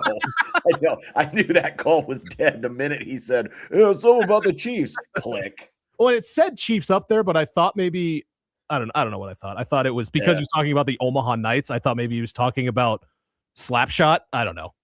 Interesting. Yeah, I don't know either. So what are you going to do with yourself the rest of the night? I mean, you're going to go out and watch The Sopranos, scoop old people's walks. I have to watch episode 13 of season 3. I just watched. What number? I think you might have caught John now on the number of rewatches. Where do we think we're at? Ooh.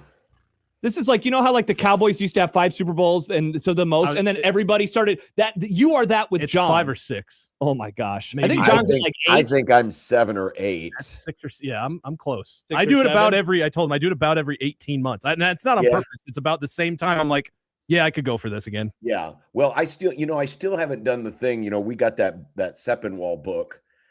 Several years ago, and I've been meaning to do the next rewatch with the book, as in to read the chapter and then watch the episode. And is that what he does? And I was looking at the book the other day, and I thought it might be time for another rewatch. But I'm still getting through Curb Your Enthusiasm, so I still have a few weeks to go. Yeah, you can't do 2 rewatches at the same time. Yeah, I'm just gonna do the Curb right now. Yeah, he did that. I have his Breaking Bad book, so he does that, and he also has interviews in it. Like in the Sopranos book, there's like 5 interviews with David Chase. So he talks to him a ton. Yeah. He's releasing a similar book about The Wire. I think this year, maybe next year. That I should rewatch. I think I did that. I think I did one rewatch of that. It's been since COVID for me. Yeah. I haven't rewatched like a drama. I've never rewatched Breaking Bad. And I've actually, this isn't an indictment on it. I don't think it's because I don't like it, but I've tried a couple times and just haven't continued with it. Really? Yeah. Yeah, we only got to season 3 because then the Summer Olympics started in 2024, and my wife and I we couldn't turn away from that, and so we stopped our rewatch because then football season started. Because there's runners, and swimmers. Oh, yeah, John's favorite of the Olympic sports. I used to swim. Oh yeah, I'm a huge fan of the swimming. Mm-hmm. It's better than the track and field. Well, yeah, anything's better than the track and field. So you guys suck. So you had a fun evening last night, John. Yeah, it was a little unexpected, but yes, fun indeed. How many $2 beers did you have? I didn't have any of the $2 beers, but when we got, he had a $12 beer. We had many beers. Hell yeah, many 12. Actually, the hotel beers weren't that expensive. Give me $2 beers. The first few were free, so I'm not gonna lie. Those were the best beers. But Yeah, the funny thing is the hotel, there's one of those graduate hotels that's on campus. Stores is like UConn is like putting a major university in like Wahoo. There's no hotels. It's just a small town. It's a little bit isolated. The best thing about Wahoo is there's 4 lanes in and out. In Stores, it's 2 lanes in and out. It's really weird. So really the graduate is about the only place you can really stay. But the convenient thing about it is it's like 2 blocks away. So I'm literally able to walk back and forth to the arena if I want to. But it's filled with UConn fans. So you got the team staying there and you got a bunch of UConn fans staying there. Also, Emeka Ekafor, who got his number retired last night, he was staying there. So it was like the place to be. But yeah, we definitely had a good time. We stayed up a little later than normal. John, did you see the tweet that we read earlier from Joe in Vegas? He was not happy with you using man, woman, and child during your victory rant. And as we pointed out earlier, he said, for whatever reason, that just rubbed me the wrong way. Now, context clues, we figured out what the whatever reason was, and that is he hates Creighton. Yes. But do you have a response to Joe about using that? I don't know why it came out that way. I really don't. It was the whole thing was so unexpected, but then as you're getting closer to it and it's building and you can see the momentum and it looks like it's going to happen, then, when you have a moment and, when you're working solo, you don't have a chance to, you're kind of doing a lot of different jobs. So I wasn't really focused on how I wanted to say it. So it just kind of happened. And yeah, so I apologize to Joe, but your new boss came over to show us the call. You showed up. He was like, "Did you know he was on Fox National today?" Yeah, you're on Fox Sports Radio. They were like, "Here's what happened." By the way, a good question from Mustache Adam. He wants to know if you told Danny Hurley this. No, I did not. I made damn sure I didn't do that. Nice game, buddy. No, because so 3 times I've been to this building, 3 different places I broadcast from. And remember last year, this was the game where I lost my voice and I was way up in the boonies. I was up in the corner. But last night we were on the floor right next to the bench. So as I'm going through the call, of course, the handshake line's happening right in front of me. And there was a moment there where I thought, I am kind of loud right now.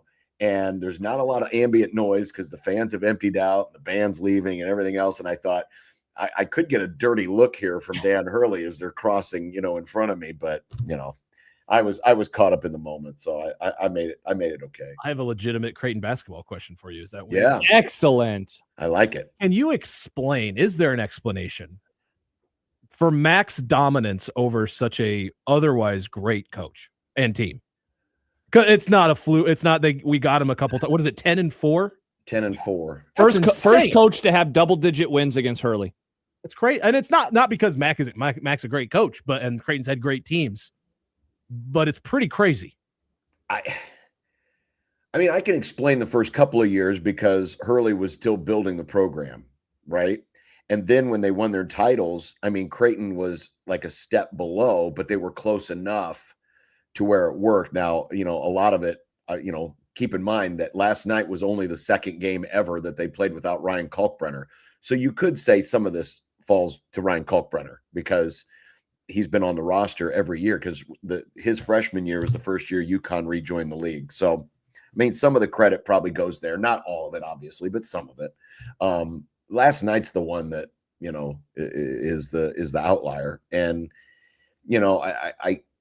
I heard it from a lot of UConn people, and I read a little bit about this today, that this was a game that was coming for them, that UConn had been a little leaky, especially on defense, even though their numbers were tremendous. And so I think, Creighton caught him at the right time. I also think, too, if you think about what this team has gone through and all of the emotions, I didn't really talk about it much last week after the Villanova game, but you could tell that that was a mentally fatigued team. They had just been to a funeral. I mean, the game tips off 24 hours after a funeral, and there's just a ton of emotion. And that's not to take anything away from Villanova. They played a better game. They deserve to win. But I think a little bit of the distance away from, the events of the last couple of weeks, and getting on the road probably helped a little bit to help Creighton play a better game. They just looked more energized. They just looked more locked in. And let's face it, when you play a team like a UConn, you're going to get a team's attention. When you play a UConn who's number 5, that's a little more attention.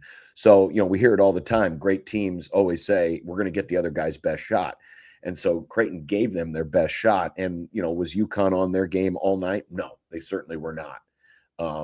But that said, and it's kind of a roundabout way to answer your question, but I think there's some elements, Mac's got a really good offensive scheme, and sometimes it can be a little befuddling. I'll say this though. I mean, Creighton did something last night they haven't done much this year, and that is the guards got downhill. They attacked. They were decisive. A lot of times we see guys get into the paint and then the whole thing just stops. And it's like deer in the headlights, and then the ball gets stuck. Last night, it was play with purpose, put your head down, go, make a good decision, go to the rim. They drew, 32 free throws last night. And I know a lot of those came towards the end, but they got a lot in the first half too. So, they came out with a game plan that was a little bit different than what they had shown recently, and then they executed it. Yeah, John, the thing that I thought was, I guess, funny in the lead up, but now it was obviously very prescient by Hurley, was all of the emphasis on show up early, be loud, $2 beer night, whiteout. I was just like, it seemed like one of those almost a preseason idea that you do because of the team. Yeah. And then the week shows up and it's like, oh man, it's like if the blackout game against USC would have happened and USC would have been like a 2-win team. Like, and Creighton's not a 2-win equivalent. They're a 500 football team. You know what I'm saying? They're 4-4 USC. And yet in the end, I guess he was right. Maybe they did need to bring that. And the thing that and we'll talk about this more, probably next segment after Stibbs leaves, but I couldn't believe how at every punch they responded. Like early on, and I mean, even the first, Creighton goes down 3-0. They followed up with the and one. UConn gets an and one. Creighton, they're always answering. And dude, I imagine that you had those feelings in the start of the second half when suddenly UConn's up by 7, and it's like, all right, it was a valiant effort in the first half, but now is when UConn's going to pull away, and they answered that. And so by the time that Creighton really started making those shots late, I mean, and the defense, 23 points for UConn going into that final media timeout, like that is some incredible defense that I mean, I stunned. I could not believe that they played that well. Yeah, they did. And you're right, because there was a moment there in the second half where it got out to 7 points. I think it was 7 was the max lead that UConn had. And you thought, all right, this is where things get away from you, because you string together a couple more stops, you get that thing up to 10, and then that place is jumping, and then you're pressing, and you're not able to kind of get into your thing. And Josh Dix was huge last night. We kind of remarked during warmups earlier in the day that shot looked like it had more arc on it, because his shot's been kind of flat a lot this year, and we attributed that a lot to he's exerting a lot of effort on defense, and it's taken a little bit out of him. But don't underestimate the emotions and all the other stuff. I mean, it's just been a very draining time. But I could tell in warmups, hey, I think he could have a pretty good night. And remember, he got shut out in the first game against UConn. And so he had a little bit more motivation to come out and play better. And so he kind of jump started that rally when they were down 7. And then after that, it was punch, counter punch, punch, counter punch, until the Jays then took that last, that last real spurt there under the 8-minute timeout, when a fresh Harper comes into the game and immediately knocks down that 3, immediately goes to the rack and gets that teardrop at the end of the shot clock, and then hits that other 3, one of those no, yes, when it was so early in the shot clock. And so it almost played out perfectly. Hudson Greer tweaking his ankle may have actually been a benefit to the Jays. Not that Hudson, isn't a good player, but Harper's more experienced, and he was able to come in and give them some instant energy when maybe they needed that last kick, and there's your ball game. What did you call him, Mr. 8 minutes? Yeah, I did. Mr. 8 minutes. Very long time for Josh, as was depicted at the Sex Museum. Here. That's a totally normal time. Rick Pitino was like, that's 32 times. Yeah. There was probably if I would have caught myself in the moment, I probably would have said something inappropriate after that, which is probably a good thing I didn't catch myself. Mr. 8 minutes, which is a long time, by the way. For a lot of people. But no, thankfully I did not. But he took it all in good stride, and there was a little extra spring in the step today. You could tell. Yesterday made this whole trip a lot better. In just one. You get it on the front end too. And I'm not saying they go into the Garden with house money, but kind of as close as you can, because obviously they're not going to win the league. They're trying to stay in that battle, in that top 5, and DePaul's only a game and a half back. So yeah, there is something still obviously to play for, but with everything that happened, and you get the monkey off your back, you get that big signature win, and now they can go into the Garden and play with a little more confidence, and maybe that's exactly what they need, because this place has been a house of horrors. Creighton has never won a regular season game in the Garden. They've won tournament games there. They've never won a regular season game there. And, St. John's is just a terrible matchup for them. But if they can show the same kind of effort and be decisive, I think they can give the Johnnies a fight. How long are you in New York? When's that game? Saturday, 11 a.m. Until then. Well, this show, tomorrow's show. Okay, that's 4 hours. We're close to ground zero, so I'll probably go over Chance. And have you been through that museum? I've never gone to the museum. Oh my gosh.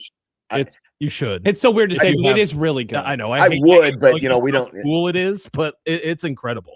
Yeah. I'll go by the the reflecting pools and stuff.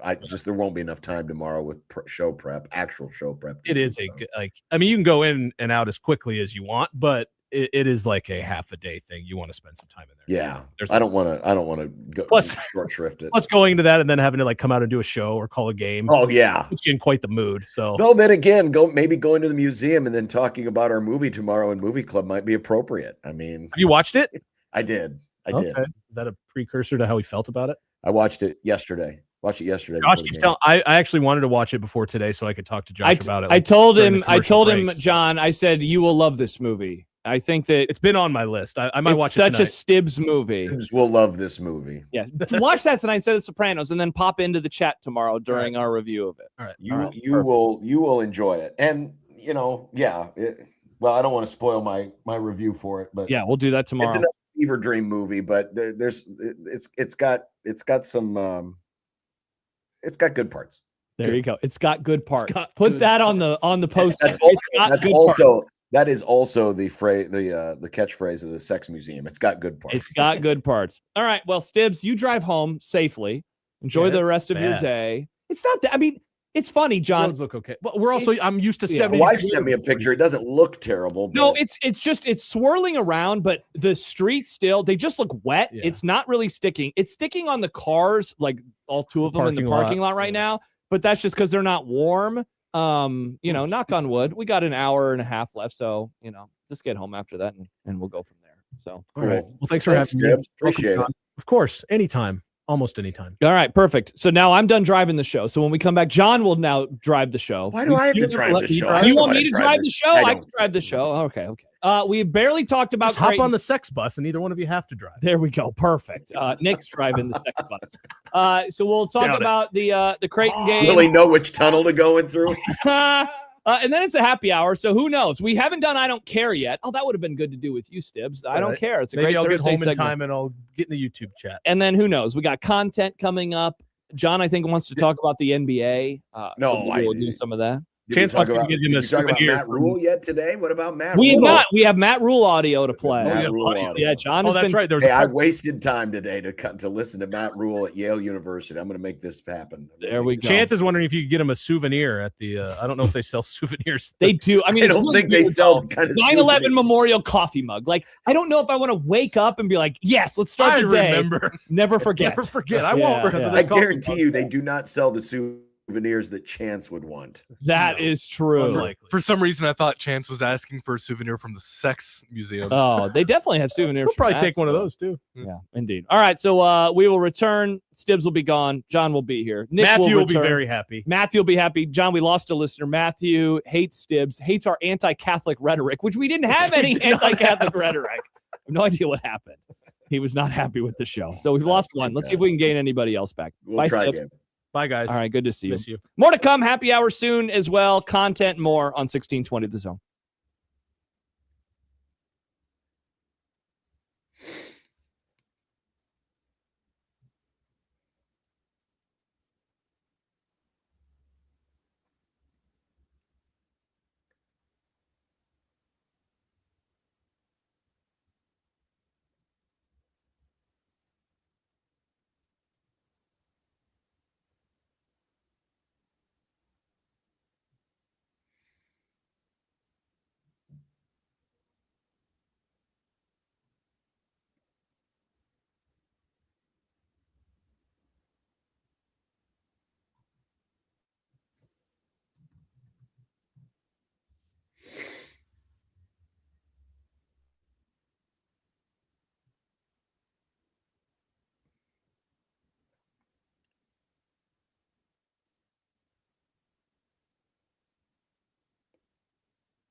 Does this thing still work?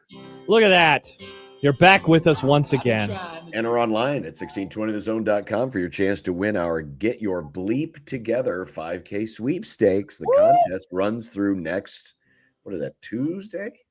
The February 24th? Yeah, Whatever. next Tuesday. Oh, that's a hell of a guess. All right, 1620thezone.com. Enter today. Okay. Fine. Hi, John. What's up? How you What doing, is up? John? The What vibes is got to be up? so high. Not even 24 hours later. It was pretty cool, and we had some great New Haven style pizza today. Where'd you That's, go? What's New Haven style pizza? I mean, it's basically like New York style, but it's like flat and big square. You don't like square, but it's big squares, right? well, It's it's not. almost There's on no this- squares. No. It's It was a triangular. slice? Okay. Square pizza's bad. It's on this big like sheet, like a big baking sheet. It's more it's brick oven like, I Okay. guess is I guess the best way to do it. But it was a place called Ozzy's A Pete's, because everything there it's not pizza, it's A Pete's, which looks like a pizza, but it's pronounced A Pete's. But it's very good. I realized because I just Googled New Haven pizza and multiple photos show up of a normal style. The place that I went in, where's Yale at, John? What's the New town? Haven. Yeah, New Haven. Oddly enough, that's the name of the pizza. Oh. We went to we went to 3 places, one on the front end of the Boston trip and then 2 on the back end of the Boston trip. And I can't remember the name of the one that we went to that was really big, like on a giant baking sheet. But we got 2 styles. We got like a regular pepperoni and we got this mashed potato pizza. Oh. And I was like, that's weird. Like, as she ordered it, she had heard about it from Mina Kimes, actually. And she was like, I want to try this. And I said, okay, I'll have 1 slice.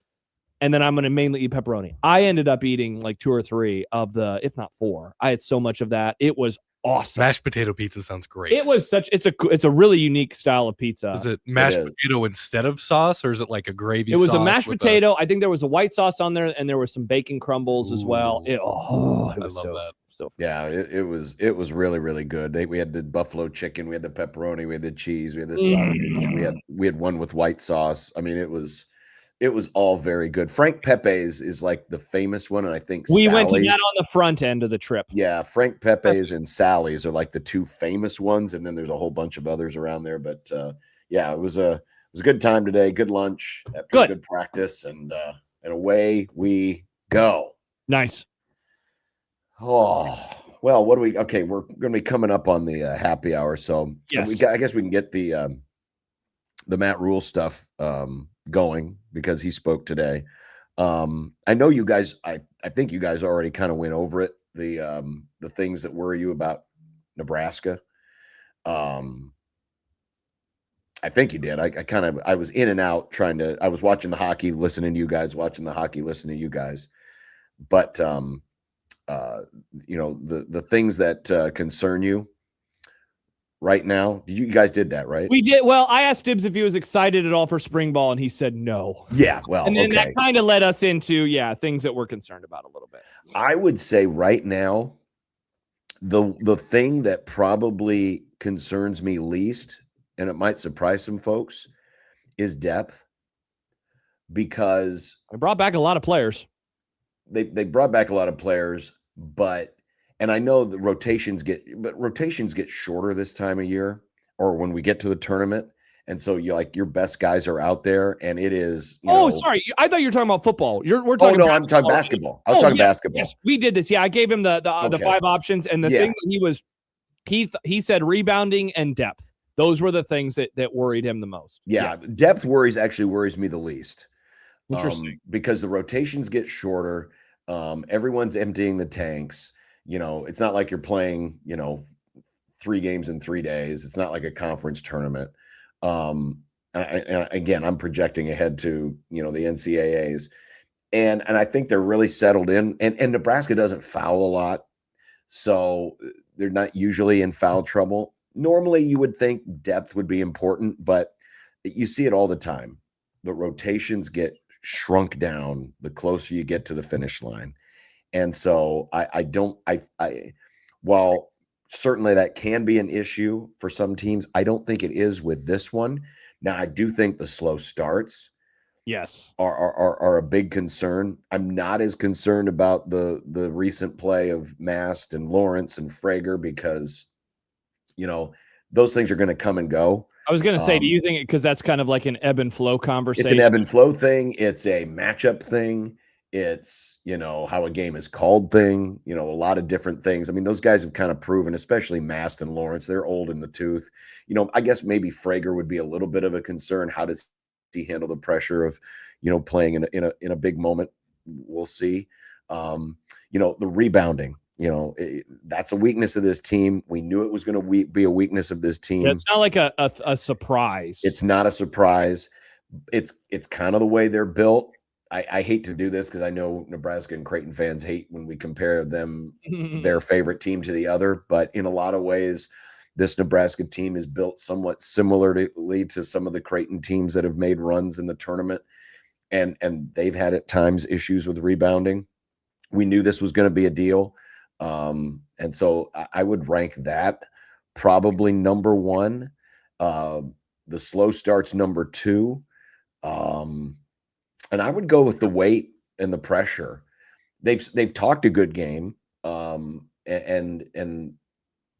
that's all well and good, but it's different when the ball goes up in a tournament. It's different when, you've been playing all season, they played basically the first, 2.5 months of the season as this, scrappy underdog story, cute, plucky story that, out of nowhere, but eventually it's going to collapse. And then it didn't. And now they're starting to see teams, treat them differently. I mean, Iowa rushes the court when they beat them, for crying out loud. I mean, Nebraska's kind of seen in a different light now. And that extends not only from the fans and the media, but it gets down to the players and the way that teams prepare for you. And all of a sudden it's like, whoa, Nebraska's not just a cute story anymore. We've got to be mindful of what they are, and we got to bring our best. And so I think that will ratchet up the pressure. And let's face it, when they get close to the event, all this has been, this last 6, 7, 8 weeks has been just a long countdown to what the ultimate goal is, and that is winning that game, getting that monkey off the program's back. And no one's really asking about that right now, but I guarantee you when we get to March, it may even start during the conference tournament, probably not, but it'll definitely be there for the NCAA tournament. All of a sudden, every question is going to be, hey, the program's never won a game before, and it's going to resonate. Why is this year going to be different?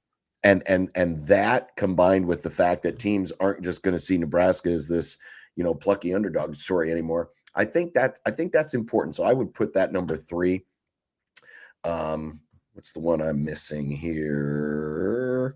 The Rink, Lawrence, and Frager would be 4. And then, like I said, to me, depth would be 5. Yeah, real quick before we go to break, I think that it's odd that the last couple of weeks, I think now have put even more of a light and pressure on round one, because I think for a while, fair or unfair, I think people were viewing the round one as a given, like, oh yeah, they'll be a 2 seed. Of course, they're going to take care of business. 15s rarely beat 2s.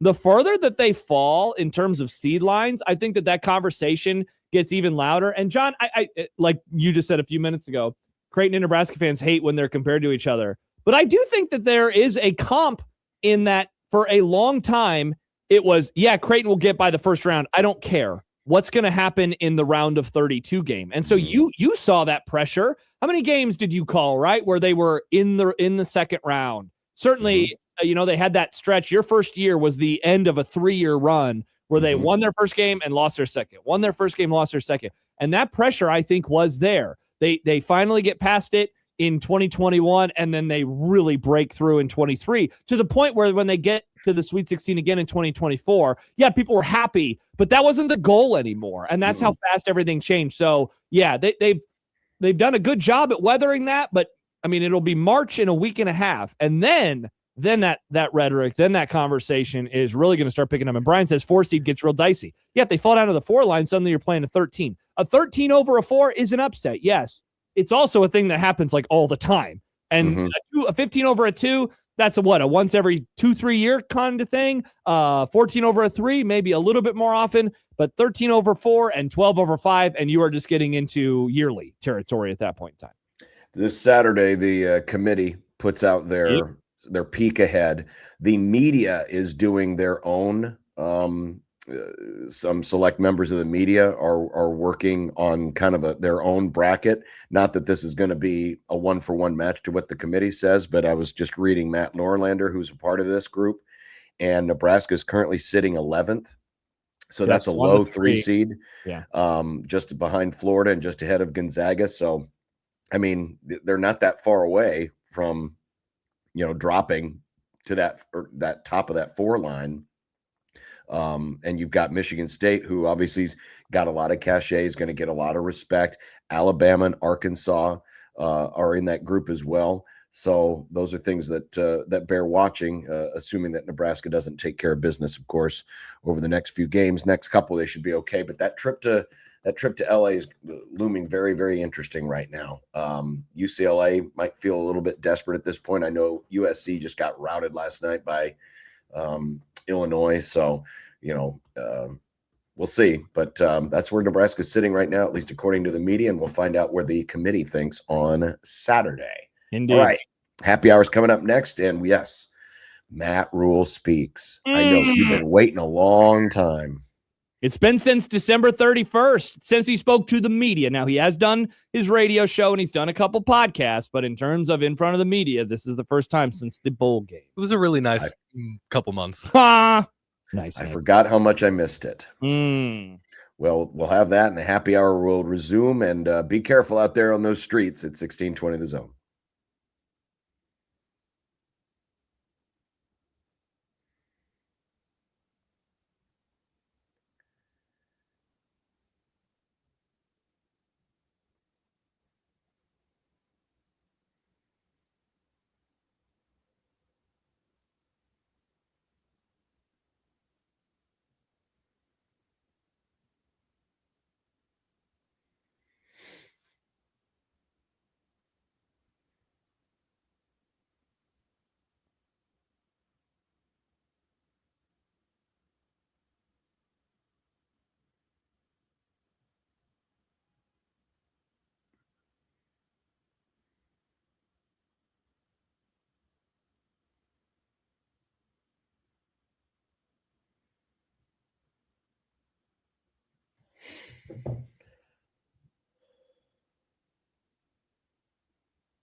The happy hour is on the air.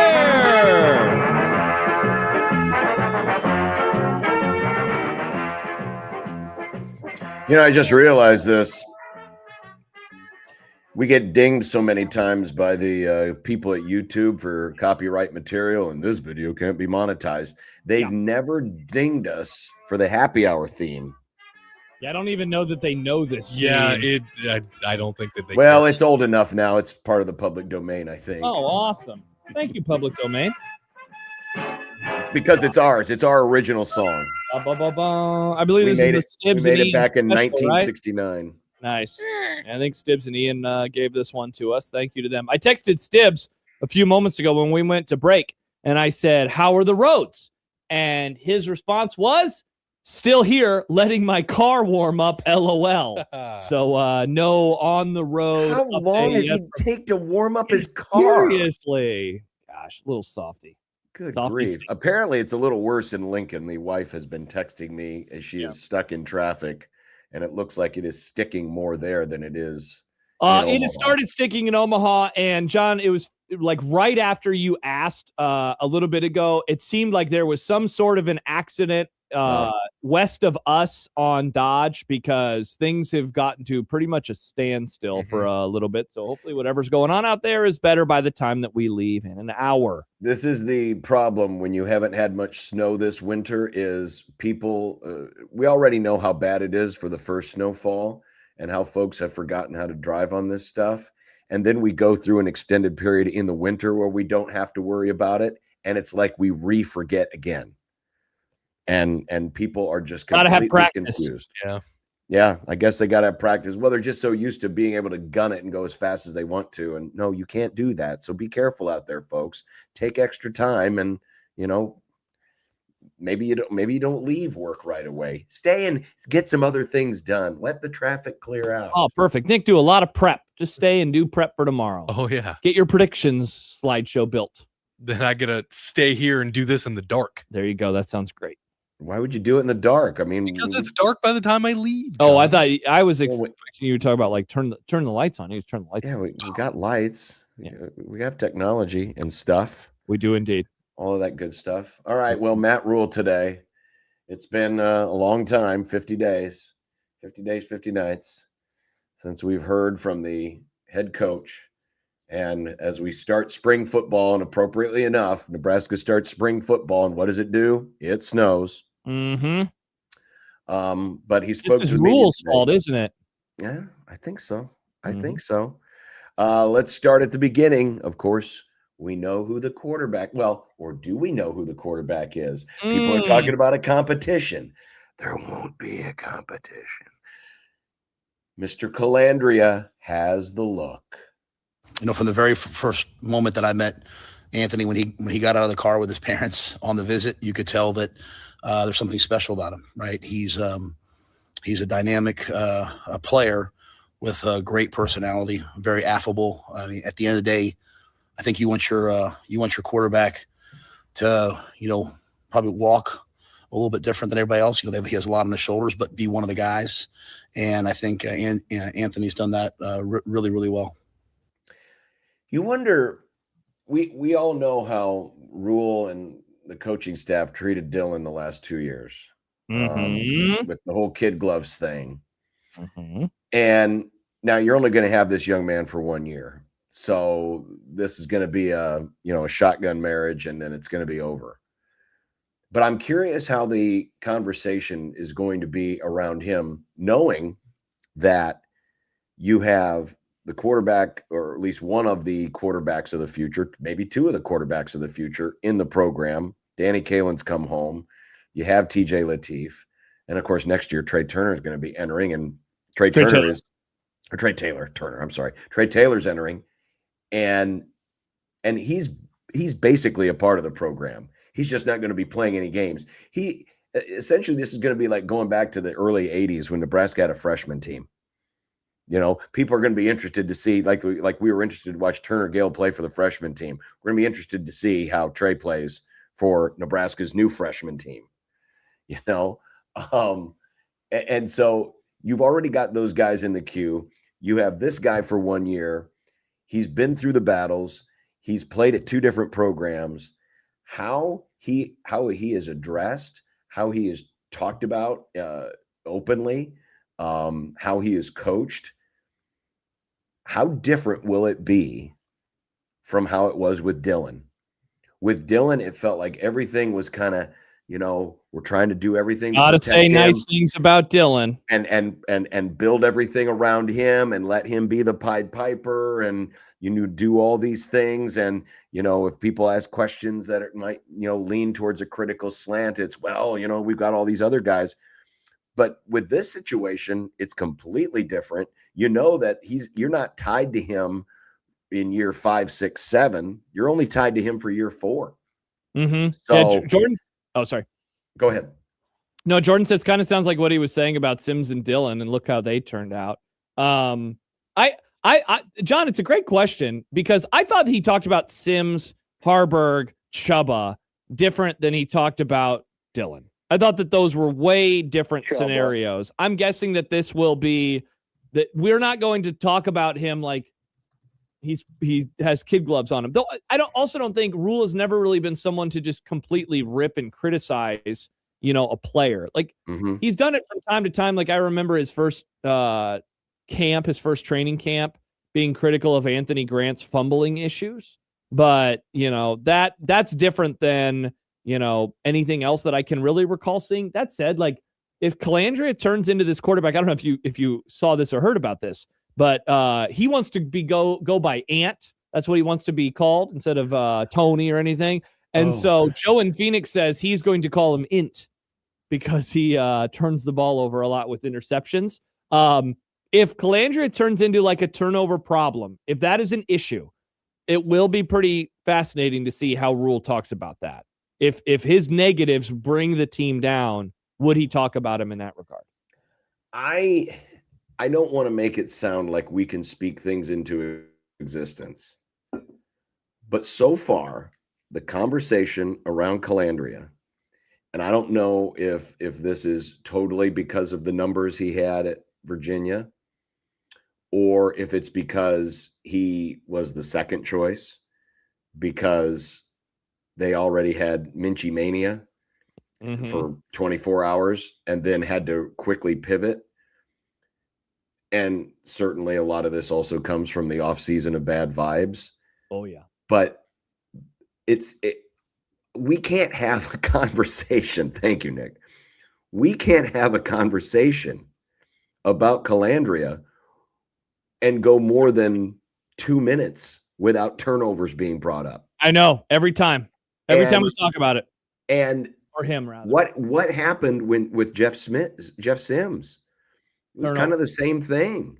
Now it came from a different slant because there was optimism at that point. Rule hadn't started yet or hadn't gone through a season yet, and it was more gee golly gosh, I hope that Sims will get over those turnover problems and we'll be okay. Now it seems like when people talk about turnovers, they're expecting it to happen. And they're expecting it to happen in bunches. And it's just like, well, you better budget for some turnovers because you're going to have a lot of turnovers. And people forget he did have a good year last year, not turning the football over. Did he? It was better than Virginia. It was way better than Virginia, but he still did. He still did turn the ball over quite a bit, all things considered. Like I have his numbers on one of my old sheets from when they it was 9 interceptions. I guess, the interceptions are kind of flat through the years, 9, 11, and 9. But the fumble numbers, I thought the fumble numbers had gone down. Yeah, so in his career, now this is his career, 61 total touchdowns, 36 total turnovers against power, or this was when he was in the Power 4, 26 touchdowns, 20 interceptions. He did have 36 total touchdowns last year. He was the Mountain West Offensive Player of the Year last year, and he also had 4,000 total yards last year. But I do think that there is a lot to be said about competition level. Dave says he cost UNLV a couple of games fumbling. Like competition level got a lot easier. And yeah, he was better, but he still had problems. It just wasn't as pronounced as it was when he was at Virginia. And so, I obviously didn't mean to spend so much time on just one clip, but you wonder, is he better now? Has he learned now? Or was last week just competition, or last season just competition? We're going to get the answer. And then, of course, the follow-up off of all that would be, and if he hasn't improved a whole lot, or if he's improved a little bit, can Dana Holgorsen and the offensive infrastructure get even more out of him at Nebraska in 2026? Yeah, it was 8 fumbles and 4 lost last year. So I guess maybe I was misremembering, but the touchdowns went way up, and thus, Yeah, I mean, production-wise, he was way better. Yeah. The question was asked today. We don't have this clip, but it was asked about, how you control the turnover situation. And you could just tell by Matt Rule's answer, it really wasn't about, controlling turnovers as much as it was, having him going out there and just letting it rip and, not taking away the playmaking ability, which again is part and parcel of a quarterback like this, where there's a little less risk aversion and you're trying to make a play happen. I mean, yeah, there will be turnovers. We're not saying there won't be turnovers. It's just interesting how every time it gets brought up, it feels like the ghosts of Husker quarterbacks past, namely Jeff Sims, are coming up and affecting the conversation. We're talking about them again. Yeah, exactly. And hey, this is a good question that can lead into our next clip. Brian says, will Nebraska have a run game to help him? That is the topic that those coaches doesn't seem like they always want to talk about. I think they're getting a little annoyed by it. Here's what Rule said about the running back room. I think we all got maybe a glimpse in the bowl game of what Mekhi can do. He has a big play threat. He's one of the more competitive guys on our team. Isaiah Mosey's a guy that, he's kind of like a Swiss Army knife. He's a receiver in the backfield who can also run the football, be physical, pick up blitzes. And so, Quentin Ives, I thought, did a nice job for us in the bowl game. And obviously last year doesn't carry over to this year, but being that physical back that was able to go get it on 3rd and 1 and 4th and 1. And then the younger guys, Connor Booth has had a year in the system. I'm excited about where he's at. Jamal Rule, as a young player, he's getting bigger and stronger by the day. And so, they just have to take what Dana's installing, get comfortable with it, master it. You want to talk about a barometer for how people are going to, judge Matt Rule's off season. It's going to come a lot from this running back room. Yeah. They have really leaned into this fact, and I don't know if it was. Obviously, they're making it sound like it was a conscious decision. I would really like to know deep down inside, inside the baseball, how hard they tried to get other running backs and swung and missed and, didn't want to make a big deal out of it, and then leaned into the fact that, we got guys we can trust, or if this was a conscious decision to, we're just not going to pay for this position. And, if we can't get a couple of guy or two on a budget, we're just going to lean with the guys we have, or if they truly believe in this group. But whatever that answer is, this is going to tell us a lot. And, like we've said, there's already a lot of skepticism in the air about Matt Rule entering into year 4. This is one area where if it turns out positive, where you might get some change of heart and say, maybe Rule had a good point. I think. Yeah, John, dare I say, if they get this right, it is a real big kind of, you like apples, how about them apples kind of moment for the program. And if they don't, it will be, it's not going to be revisionist history, because we're all talking about it in the moment. It is going to be one of the more frustrating decisions that has been made. They are betting on themselves. And in a way I can appreciate that.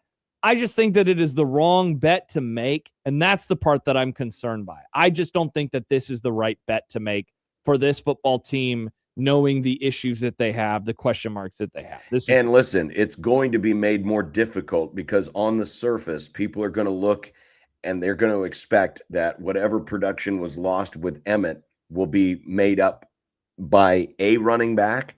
But I don't think it's going to happen with a running back. It's going to need to happen through 2 or 3 running backs and have some kind of depth there. Because I don't think you're not going to hit on another Emmett Johnson. I would be stunned if you hit on another Emmett Johnson this year. If that happens, then Matt Rule's really going to have an "I told you so." Yeah. You like hard apples. to play. Yeah, for sure. But how Nebraska actually makes up for that lost production, is going to be a huge telltale sign. And I also acknowledge that part of this also will come from the fact that they will have a quarterback who will gain some yards on the ground. And so that will help offset a little bit of the loss. But, this is the big barometer question for how this offseason has gone. Tell you what, let's take a break, come back. We'll get to some of the other audio because he also spoke about Brett Maher and the new special teams organization, but he also had a question asked today about NIL funds. Yes. And it's interesting to hear his answer compared to what the answer was towards the end of the season when he made it sound like we've got exactly what we need. We're going to be fine. So we'll have that for you when we continue. It's Unsportsmanlike Conduct on a snowy Thursday on 1620 The Zone.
John, I think you're muted. Sorry, I did mute my mic. You know, I had to be extra careful because during the break, I called the wife who has been stuck in Lincoln traffic for 45 minutes. Oh, yuck.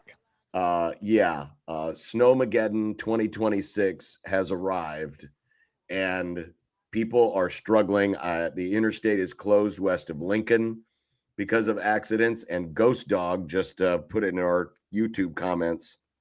Don't recommend driving right now, and I have a 4x4. I assume Ghost Dog is here in Omaha. They said there was in one of Neville's traffic updates that I-80 is closed over in Council Bluffs right now because of a nasty accident. So boy, it looks like whatever was going on Dodge, I think that they cleared it. It's slow right now, but it seems like at the very least it's people are able to drive and move again. So the 20-minute drive home tonight, what are we setting the over-under at? An hour? Certainly double. I imagine that I'll get home around 7. That's going to be my guess. My drive home is about 6:50. My drive home's about like 25 to 30. Yeah, you're on looking a clear night. You're probably looking at maybe like 70 to 80 minutes. I have a podcast. I was going to say, get your podcast ready, folks. Or I'll just listen to my winter driving playlist. It's just Tokyo Drift over and over and over again. Wow, that is an odd way to drive in the snow. Or you could listen back to this segment again and enjoy our conversation about this clip from Matt Rule today, talking about the big hire of Brett Maher as special teams coach.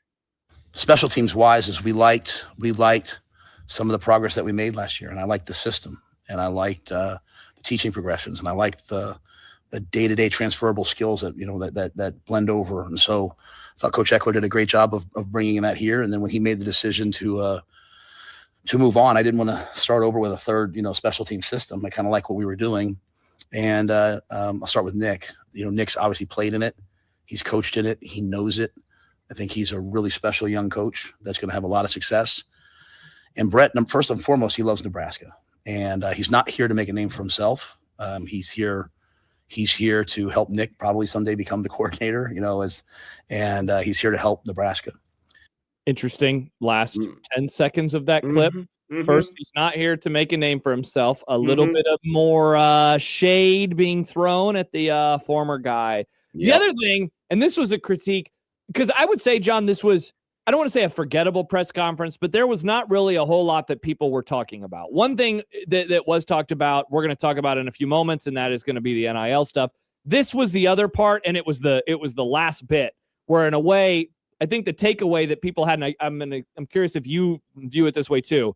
Maher is there to train him, so they're just doing this so he can eventually become the guy? Is that what we are to infer there? Or is it more he is there, eventually he will become the guy, but it is not like he's training him now to hand it off? I mean, he did say there openly that, he's there to essentially train Nick Humphrey, but I was under the impression that, Brett Maher has already been coaching for the last couple of years. Is he just hanging around to help out and get the next guy going, or is this something he wants to do full time? So it was a little, I guess I really hadn't thought about the long-term ramifications, but I don't like this, John. I don't like it. No, well, I mean, it wasn't good anyway, because again, what you had to know that Mike Eckler was coming here with designs on doing things other than special teams. I can't imagine that this idea, this notion that he wants to be the linebackers coach or be a defensive assistant and help out on that side of the ball is something that just sprung up this year. This was probably something that was discussed from the very beginning, but they made the hire, and then obviously, thought maybe the promotion and the big money was, going to change his mind. Again, you can have a great plan and you can teach a great plan, but the difference in how a great plan is actually implemented and executed falls on who is teaching it as well as who is executing it. So obviously the players have a huge role, but you can take any good defensive scheme or offensive scheme or special team scheme. But if you don't have the right guy teaching it, or if things, if there's just not the same energy there, if there's not the same urgency there, it can fall on deaf ears, and it sometimes can fall flat. So I understand where Matt Rule's coming from, where, hey, we didn't want to switch things up dramatically and, go out and do this. But you also have to be careful in that part of the magic of Eckler wasn't just the plan. It was the guy who was implementing the plan and the energy that he put into it. And dare I say, the cult of personality that was around it. Not that every coach needs a cult of personality, but, there was urgency to make it happen. Will that same urgency be there in 2026? The plan is great, but the teacher makes all the difference. I know sometimes conversations, you don't want to limit the capabilities of the actual person themselves. Like to go to a really basic analogy, a teacher that is a fourth grade teacher, and there are two of them at an elementary school, and they're both using the same book. Why does one teacher have more success? Even though they're going off of the same book, they're teaching the same material. Because the other one is mean, Mrs. Lairkamp. The other one, Ms. Ward, for me. But seriously, it's like it's the same book. It's the same playbook. Why is it going poorly? Why is it going differently? Well, because the idea of that lessens importance of teachers, and right. how they approach things, and like we're all talking around here about the same topics, and yet some people do it differently or more successfully than others. Why is that? Because of personalities, and in this case, it's of coaching. We love talking about plans, but it's about people.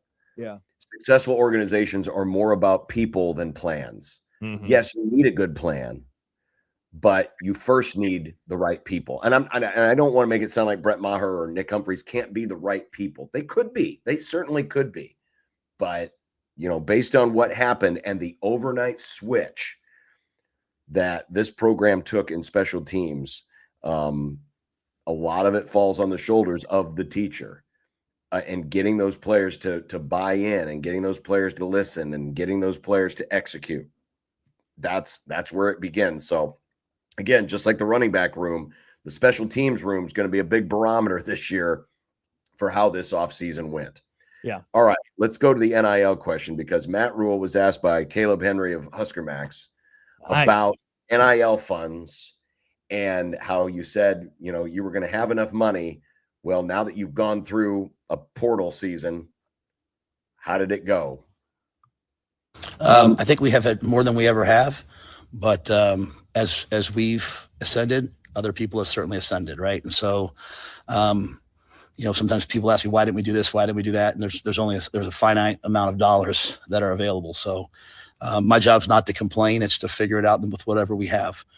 But there are $40 and $50 million rosters in 2026 in college football. And so we are grateful. Troy's worked really hard. Troy Dannon's worked really hard to get us in a position where we're hopefully within striking distance of some of those other teams.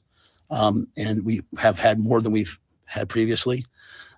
So that's kind of where we're at, but there is no limit maybe on what some people are doing. I mean, real quick, I'd say this, the price of the brick was always going to go up, Yes.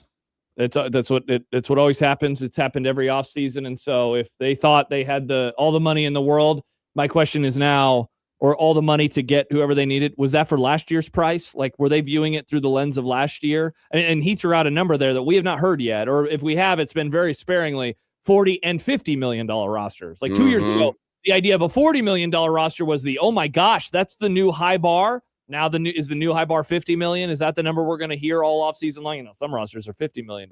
When will we hear 60? When are these numbers just going to get higher and higher? Nick, bring up the video, because this was the comment that Rule made last season. For years, I had to make a lot of hard decisions because we didn't have the money everyone else had. We had good money. But now with rev share and all the different things, before you had to make a decision, okay, we lost some really good defensive linemen in the portal last year, but we went out and got one area. We went out and got some of these. So you're able to replace that. And I think I won the portal last year. I think we won the portal last year. We can now go get anybody we want. We can now go get anybody we want. Nick, play just the first 10 seconds or so of today's clip. I think we have had more than we ever have, but as we've ascended, other people have certainly ascended, right? And so there you go. It's a different tack. So your point might be valid. He might have been talking through last year's lens, but you're right. The price of everything goes up, and you knew that the $40 million rosters of last year were eventually going to be 45 or 50. And next year it may be 55 or 60 or whatever the new number is. John, that's why I said last year when he said that, I'm going to take him at face value and I'm going to judge him off of that. And I'm judging him off that. And they weren't able to execute to that degree, and it's pretty disappointing. It's pretty disappointing. Here was a quick exchange from Eric Olson, Associated Press, talking about the Charles Bediako situation at Alabama and how you had had a American professional athlete who was in the G League come back and at least play a few games in college, of course, before a judge stepped in. Listen to this exchange. Moved over to football. Would you take a guy who was maybe an unsigned free agent that got cut in training camp? Would you take a guy like that? Would you? Would you take a guy that was good enough to be in an NFL camp? Yeah. Heck yeah, I would. What do you think of that whole the evolution of all that? Yeah, it doesn't. I mean, it doesn't really matter. I mean, it doesn't really matter. I think all of us as coaches, we're going to do whatever we can to have an advantage. I thought last year Dan Lanning, who's a good friend of mine, said it really well. Like, other people might say we're spending money to win, and the reality is, you just because you have money doesn't mean you're going to win. But very few teams are going to win without it. So don't look to Matt Rule to be the one to put a stop on the pros back to college express, should it enter the NFL conversation as it did this season in college basketball. Yeah, and that's the thing. They don't like it, but they feel like they have to do it, and that's in a way the more frustrating part. It's like how they all are going to, say, hey, this is what we should do with the calendar or the portal, and then they're going to bitch about it. I heard Max Olson was on with the guys in the morning today, and he said one of the things that he is expecting, or that I guess I don't want to put words in his mouth, but he threw out the idea of instead of a player entering the portal after spring ball, they will leave their school and go to another school, like what Jake Retzloff did. Jake Retzloff, when he left BYU, did not go into the portal, but he ended up at Tulane. How is that possible? Well, he didn't go into the portal, and he threw out the idea of, will there be players that circumvent the rules by just legally not entering into this arbitrary, it's a website. What are we talking about here? And it's like, that's the thing that you can't do. You can't go into this pretend internet website, but you can still leave your school and go to another school. Then what's the point of any of these rules to be? Yeah, unfortunately, it's kind of like all my neighbors are looting, and I hate looting, but I guess if my neighbors are doing it, I need to do it too. They feel like they have to keep up. I mean, it really is, to go to a neighbor's analogy, John, keeping up with the Joneses. I mean, that's really what we're talking about here. They feel like they have to. All right, well, enjoy, kids. Spring football is back. Yeah, just in time for the return of winter. Yep, snow. It's been the best weather in months over the last week, and now it is winter again. Awesome. All right, coming up, we've got some content. And coming up in content, did Creighton's upset change the course of their season? Ooh. Also, bear down, Gary Bears. The Gare Bears. The Gare Bears. Next on 1620 The Zone. Give me one of them $2 beers.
I made you some Unsportsmanlike content.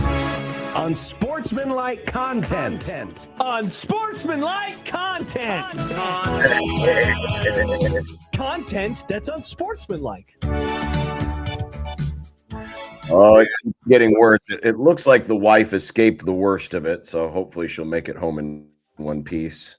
Whatever's going on Dodge right now, it's gotten better, so that's good. I think they cleared up the accident, and so drive safe, everybody. Drive safe. Drive safe. And content safe. Always. Creighton pulled off one of the upsets of the entire season last night and are now projected to finish 16-15 on the season. Is a postseason tournament back on the menu, boys? Well, Josh has been anxiously hoping that Creighton will get to the crown because he's a jerk. Jerk, no, I want you to get to enjoy Las Vegas. That sounds awesome. Been there, done that. It's fun to visit places twice in a season sometimes. Hey, you can have In-N-Out, John. You could have In-N-Out, John. Look at that. We're just looking at the bright sides for you. It did jump the Jays back up into the 5th in the pecking order. So this year, the crown is only 8 teams. And the partner leagues, which includes the Big East, have 2 teams. So it's automatically whoever the top 2 teams are in the net rankings who don't make the big dance, those are the teams that are selected for the crown. There could be more from a certain conference, but at least 2. And as it stands right now, Creighton would be the second of the 5 team or 2 teams in, because you're assuming UConn, St. John's, Villanova, they'll be in the big dance. Then you got Seton Hall. Then you got Creighton. So there you go. Back to Vegas for the moment, or just win the whole damn thing. All right, that's definitely not happening. Yeah. I think it's possible. I definitely think it's possible. Last night might have swung that. Like, I don't think that they're about to go on some crazy run, but I think they're going to lose on Saturday, but they absolutely can pick up a couple more to get this done. I'm pumped for you, John. I would love to go with. If they want to take me with, I'll go too. That sounds fun. Yeah, you don't want to go to Las Vegas. I know. Why not? I love Vegas.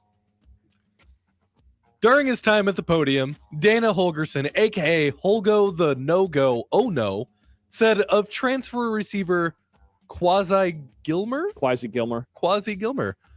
looks different out there to me. Josh, now will you believe in the wide receiver room? Absolutely not, Nick. This is classic spring practice press conference teasing.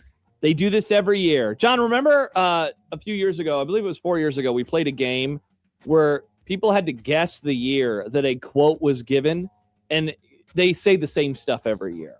Every year they're like, hey, this guy's working really hard. This guy's the missing piece. So no, Nick, don't ask an idiotic question like that ever again to me, please.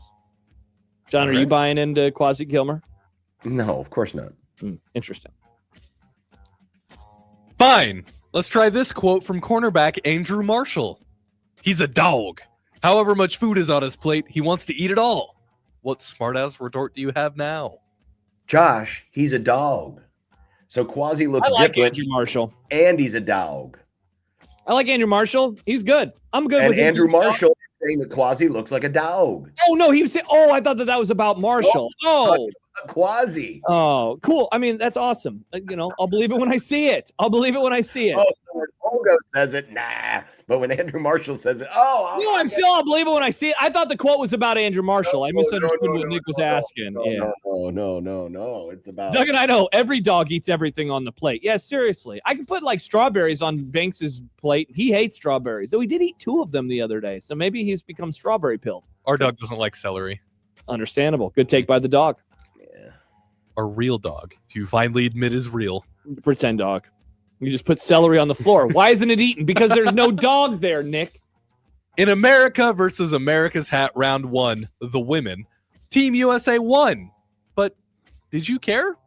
Break down the gold medal hockey game. What do you mean we care? Did you see the goal that won it? Yeah, we were watching live on the show, John. What are you talking about? Of course Okay, I didn't know. I didn't know. Women on the Grum when you're not here. It's a different show when you're not around. And then John. you can be like Matt McMaster, who treats them like fish. Thinks the hockey jersey will be a worm. Did you hear about Matt's idea? No. Matt wants to buy a woman's hockey jersey, wear it at a bar, so he will meet a woman sports fan who also views him as more progressive because he is not wearing a men's hockey jersey. They're actually called sweaters, by the way, but a women's hockey jersey. It's some 3D chess there. Wait a second. I'm looking at a picture right now of our gold medal winning women's Olympic hockey team. Sure. Outside of maybe being smaller sizes, because most female hockey players aren't as big as the men's hockey players, they looked like the same sweater. I think it was he wanted like hell. I think it was a specific player, which just get a customized USA hockey shirt. Like just do that. Yeah. It's not Or that difficult. you could try just, going up and talking to a woman instead of trying to bait them to talking Nick, to you. it's not baiting. It's just you've never worn something that you're like, ooh, this is nice. Maybe a woman will find me attractive because I'm how I am dressed. No, that's different. What he's doing is intentionally trying to wear something in order to lure a woman to him. Lure is it's a harsh word. I would say he is trying to meet someone who is like him and that she likes sports too. When it comes to dating, McMaster is baiting. Put that on a shirt. Of baiting. He's a master at it. An Illinois House Committee was scheduled for a hearing on a mega projects bill that would focus on keeping the Bears in Chicago. But it was not called on. An Indiana committee unanimously you got there. passed a measure that would incentivize the Bears to move across state lines. That led to friend of the Grum Eric Edholm to say, the Indiana Bears might be a reality. Given other NFL teams who aren't from the city they claim, is this really that big of a deal? I mean, it's not that different from the Giants and Jets who 50 years ago moved to New Jersey, right? It's crazy that it's only been 50 years. It seems like it's a lot longer than that.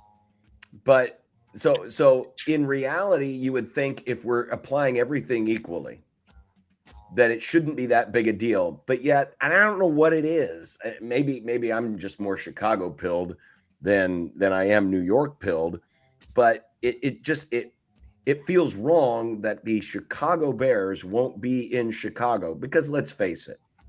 Yes, I know Newark is a different city in a different state, but once you get into this giant megaplex, Southern Connecticut, New York, Manhattan, Eastern New Jersey, it all feels like you're in the same city. It doesn't feel like you've really left. I mean, I know that you physically have, but it really feels like you're all in the same city. What's that? So the mob's going to come for you if you say that, John. I'm not saying I'm not saying anything offensive, I don't think. For some reason, this sticks with me a little bit more. No, I think you hit on the reasons why. I think part of it too is, and not that when like the Giants or Jets left that they didn't have history, because they did. I mean, the Jets had won a Super Bowl as a actual New York team. The Giants would eventually win Super Bowls though as a team that played in New Jersey. But I think you're right about like those metropolitan. Yeah, metropolitan areas. Like it all feels like it's the same. And I know, like, I saw a map of this. Like, we're not talking about a 2-hour drive. Like what Africa pointed, the Niners are in Santa Clara. Like, we're not even talking about that. But there is something about Chicago and it being that market, the third biggest market in our country. Chicago! And their history and how long they have been there. And I know that the stadium now looks like a spaceship landed in it. But that even is, there is history with Soldier Field. I think that for those reasons and more, that's why this is probably landing differently. And also, you know what, John? I wonder, is it because it's Indiana? Like, there's just like, what? Indiana? What do we do? Like, there's just something even about them going to Indiana that feels odd. That's the thing that's been striking me. It's like, of all the states that have multiple NFL teams, they make sense. But Indiana having multiple NFL teams, what's that? Well, and that's the other thing that hasn't really been discussed in this story. All these things that the state of Indiana is doing to incentivize bringing the Bears to Gary or Hammond. I'm guessing that the Colts are probably saying, do we get to benefit from this too? Because we're already here. I know they have a new-ish stadium, and so they're not needing anything, but I do wonder if there's, more to it than that, and if the Colts have any issues with this. Yeah. I, for one, am in favor of the Gare Bears. ESPN put together a list of 4 potential teams that could trade for A.J. Brown of the Eagles. Oh! Browns, Bills, Ravens, and Patriots. All in the AFC, and the ultimate verdict from the story? No. Offer gets the job done. Will he get traded? I still think he will. I know that they don't want to. That's not how Howie Roseman operates. That said, like, all it takes is like a couple of nice picks and maybe a player, but certainly some nice picks, and they'll get off it. The hardest part is contract-wise, they would have to eat some money, and they have been pushing money back so far. The bill is going to really come due. I believe, John, it's 2029. It's 28 or 29. Like, that's when they want to have to eat cost. If this was the case now where they were about to eat cost, I think they'd move on from him and take the gap year. But they're still so far away from that, and I think that they want to take advantage of the window. That said, I mean, Howie is a master at moving money around, so I still think he's going to get traded because the vibes were so rancid. The vibes are bad, and as much as they want to deny it, it's hard not to deny. And A.J. Brown felt like one of the most least utilized players terrible in the NFL last year. There were games where he was non-existent for a team that was, good enough to make another Super Bowl run. I tend to agree with you that I think something is going to happen, only because I feel like it almost has to. Just for the health of the locker room, which has been a huge question mark. A man, named Jake Bale, attempted to lunge an entire 26.2 mile marathon. That's just a marathon. Yeah, it is. That's true. He started the challenge doing walking lunges, 1 rep at a time, but had to stop around mile 2, and he called it one of the toughest things he has ever tried. Josh, Nick, why don't you try something like this? Funny, this came up earlier with Stibbs. He made fun of me for a retweet of mine about this. I wouldn't do it for multiple reasons. First of all, lunges suck. I hate lunges. I do them. I do them with weights, and it's terrible. But I think it makes me stronger. So that's why I keep doing it. Second of all, I wouldn't want to be the a-hole to cause a bit of a traffic jam. What am I, a snowstorm, Nick? No. So, no, this sounds awful. The guy only did it for content. That's weak. Yeah. I would never do anything only for content. Yeah, this didn't seem like it was something that was going to be accomplished, but it got the attention that he wanted. By the way, there was also a gentleman who walked from Hartford to Stores, which is about a 30-mile walk. Okay. Over a marathon. To watch the game last night. Okay, that's stupid. And wasn't it snowing up there? No, it wasn't. No, the snow is already on the ground. It's just been cold up here, and the snow's never melted. So it was. I mean, yeah, the streets and the sidewalks were walkable, but it was nice of the Jays to send this guy home a loser. Nice. Well, speaking of snow, it's doing that right now. Oh, right there. It's snowing a bit hard, too. School was canceled last night for some in the metro today, even though nary a snowflake fell until like 3 p.m. John, did you bring your soapbox with you? So there was no school today. There was no school today, correct. And the snow didn't start until after 3. What are we doing? Hey, speaking of what are we doing, John? So where we work, below us is a yoga studio. You help? John, I have seen 4 cars show up with their yoga mats in tow. Meanwhile, every traffic update's like, unless you have to be out there, don't be out there. Yeah. And I'm not someone to say don't work out. I run every day, but you don't have to come to the studio to do this. The cool thing about yoga is you could just do it at home. Do it from home. What are you doing? It's only going to be worse when yoga ends in an hour or whatever, however long yoga takes. That is stupid. And these people already have issues parking, so good luck getting out of the parking lot tonight. Seriously. Oh, my gosh. It's awful. Folks. All right. Well, there you go. That's content coming up next. What's for dinner? Oh. The world is my oyster. Nice. 1620 The Zone.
When you knock us down, we're going to get up. And on the way up, we're going to bite a kneecap off. Crust is good on your pizza, not your ass. I will eat your ass first. He's tough as a Woolworth steak. And then it's going to take 2 more shots to knock us down.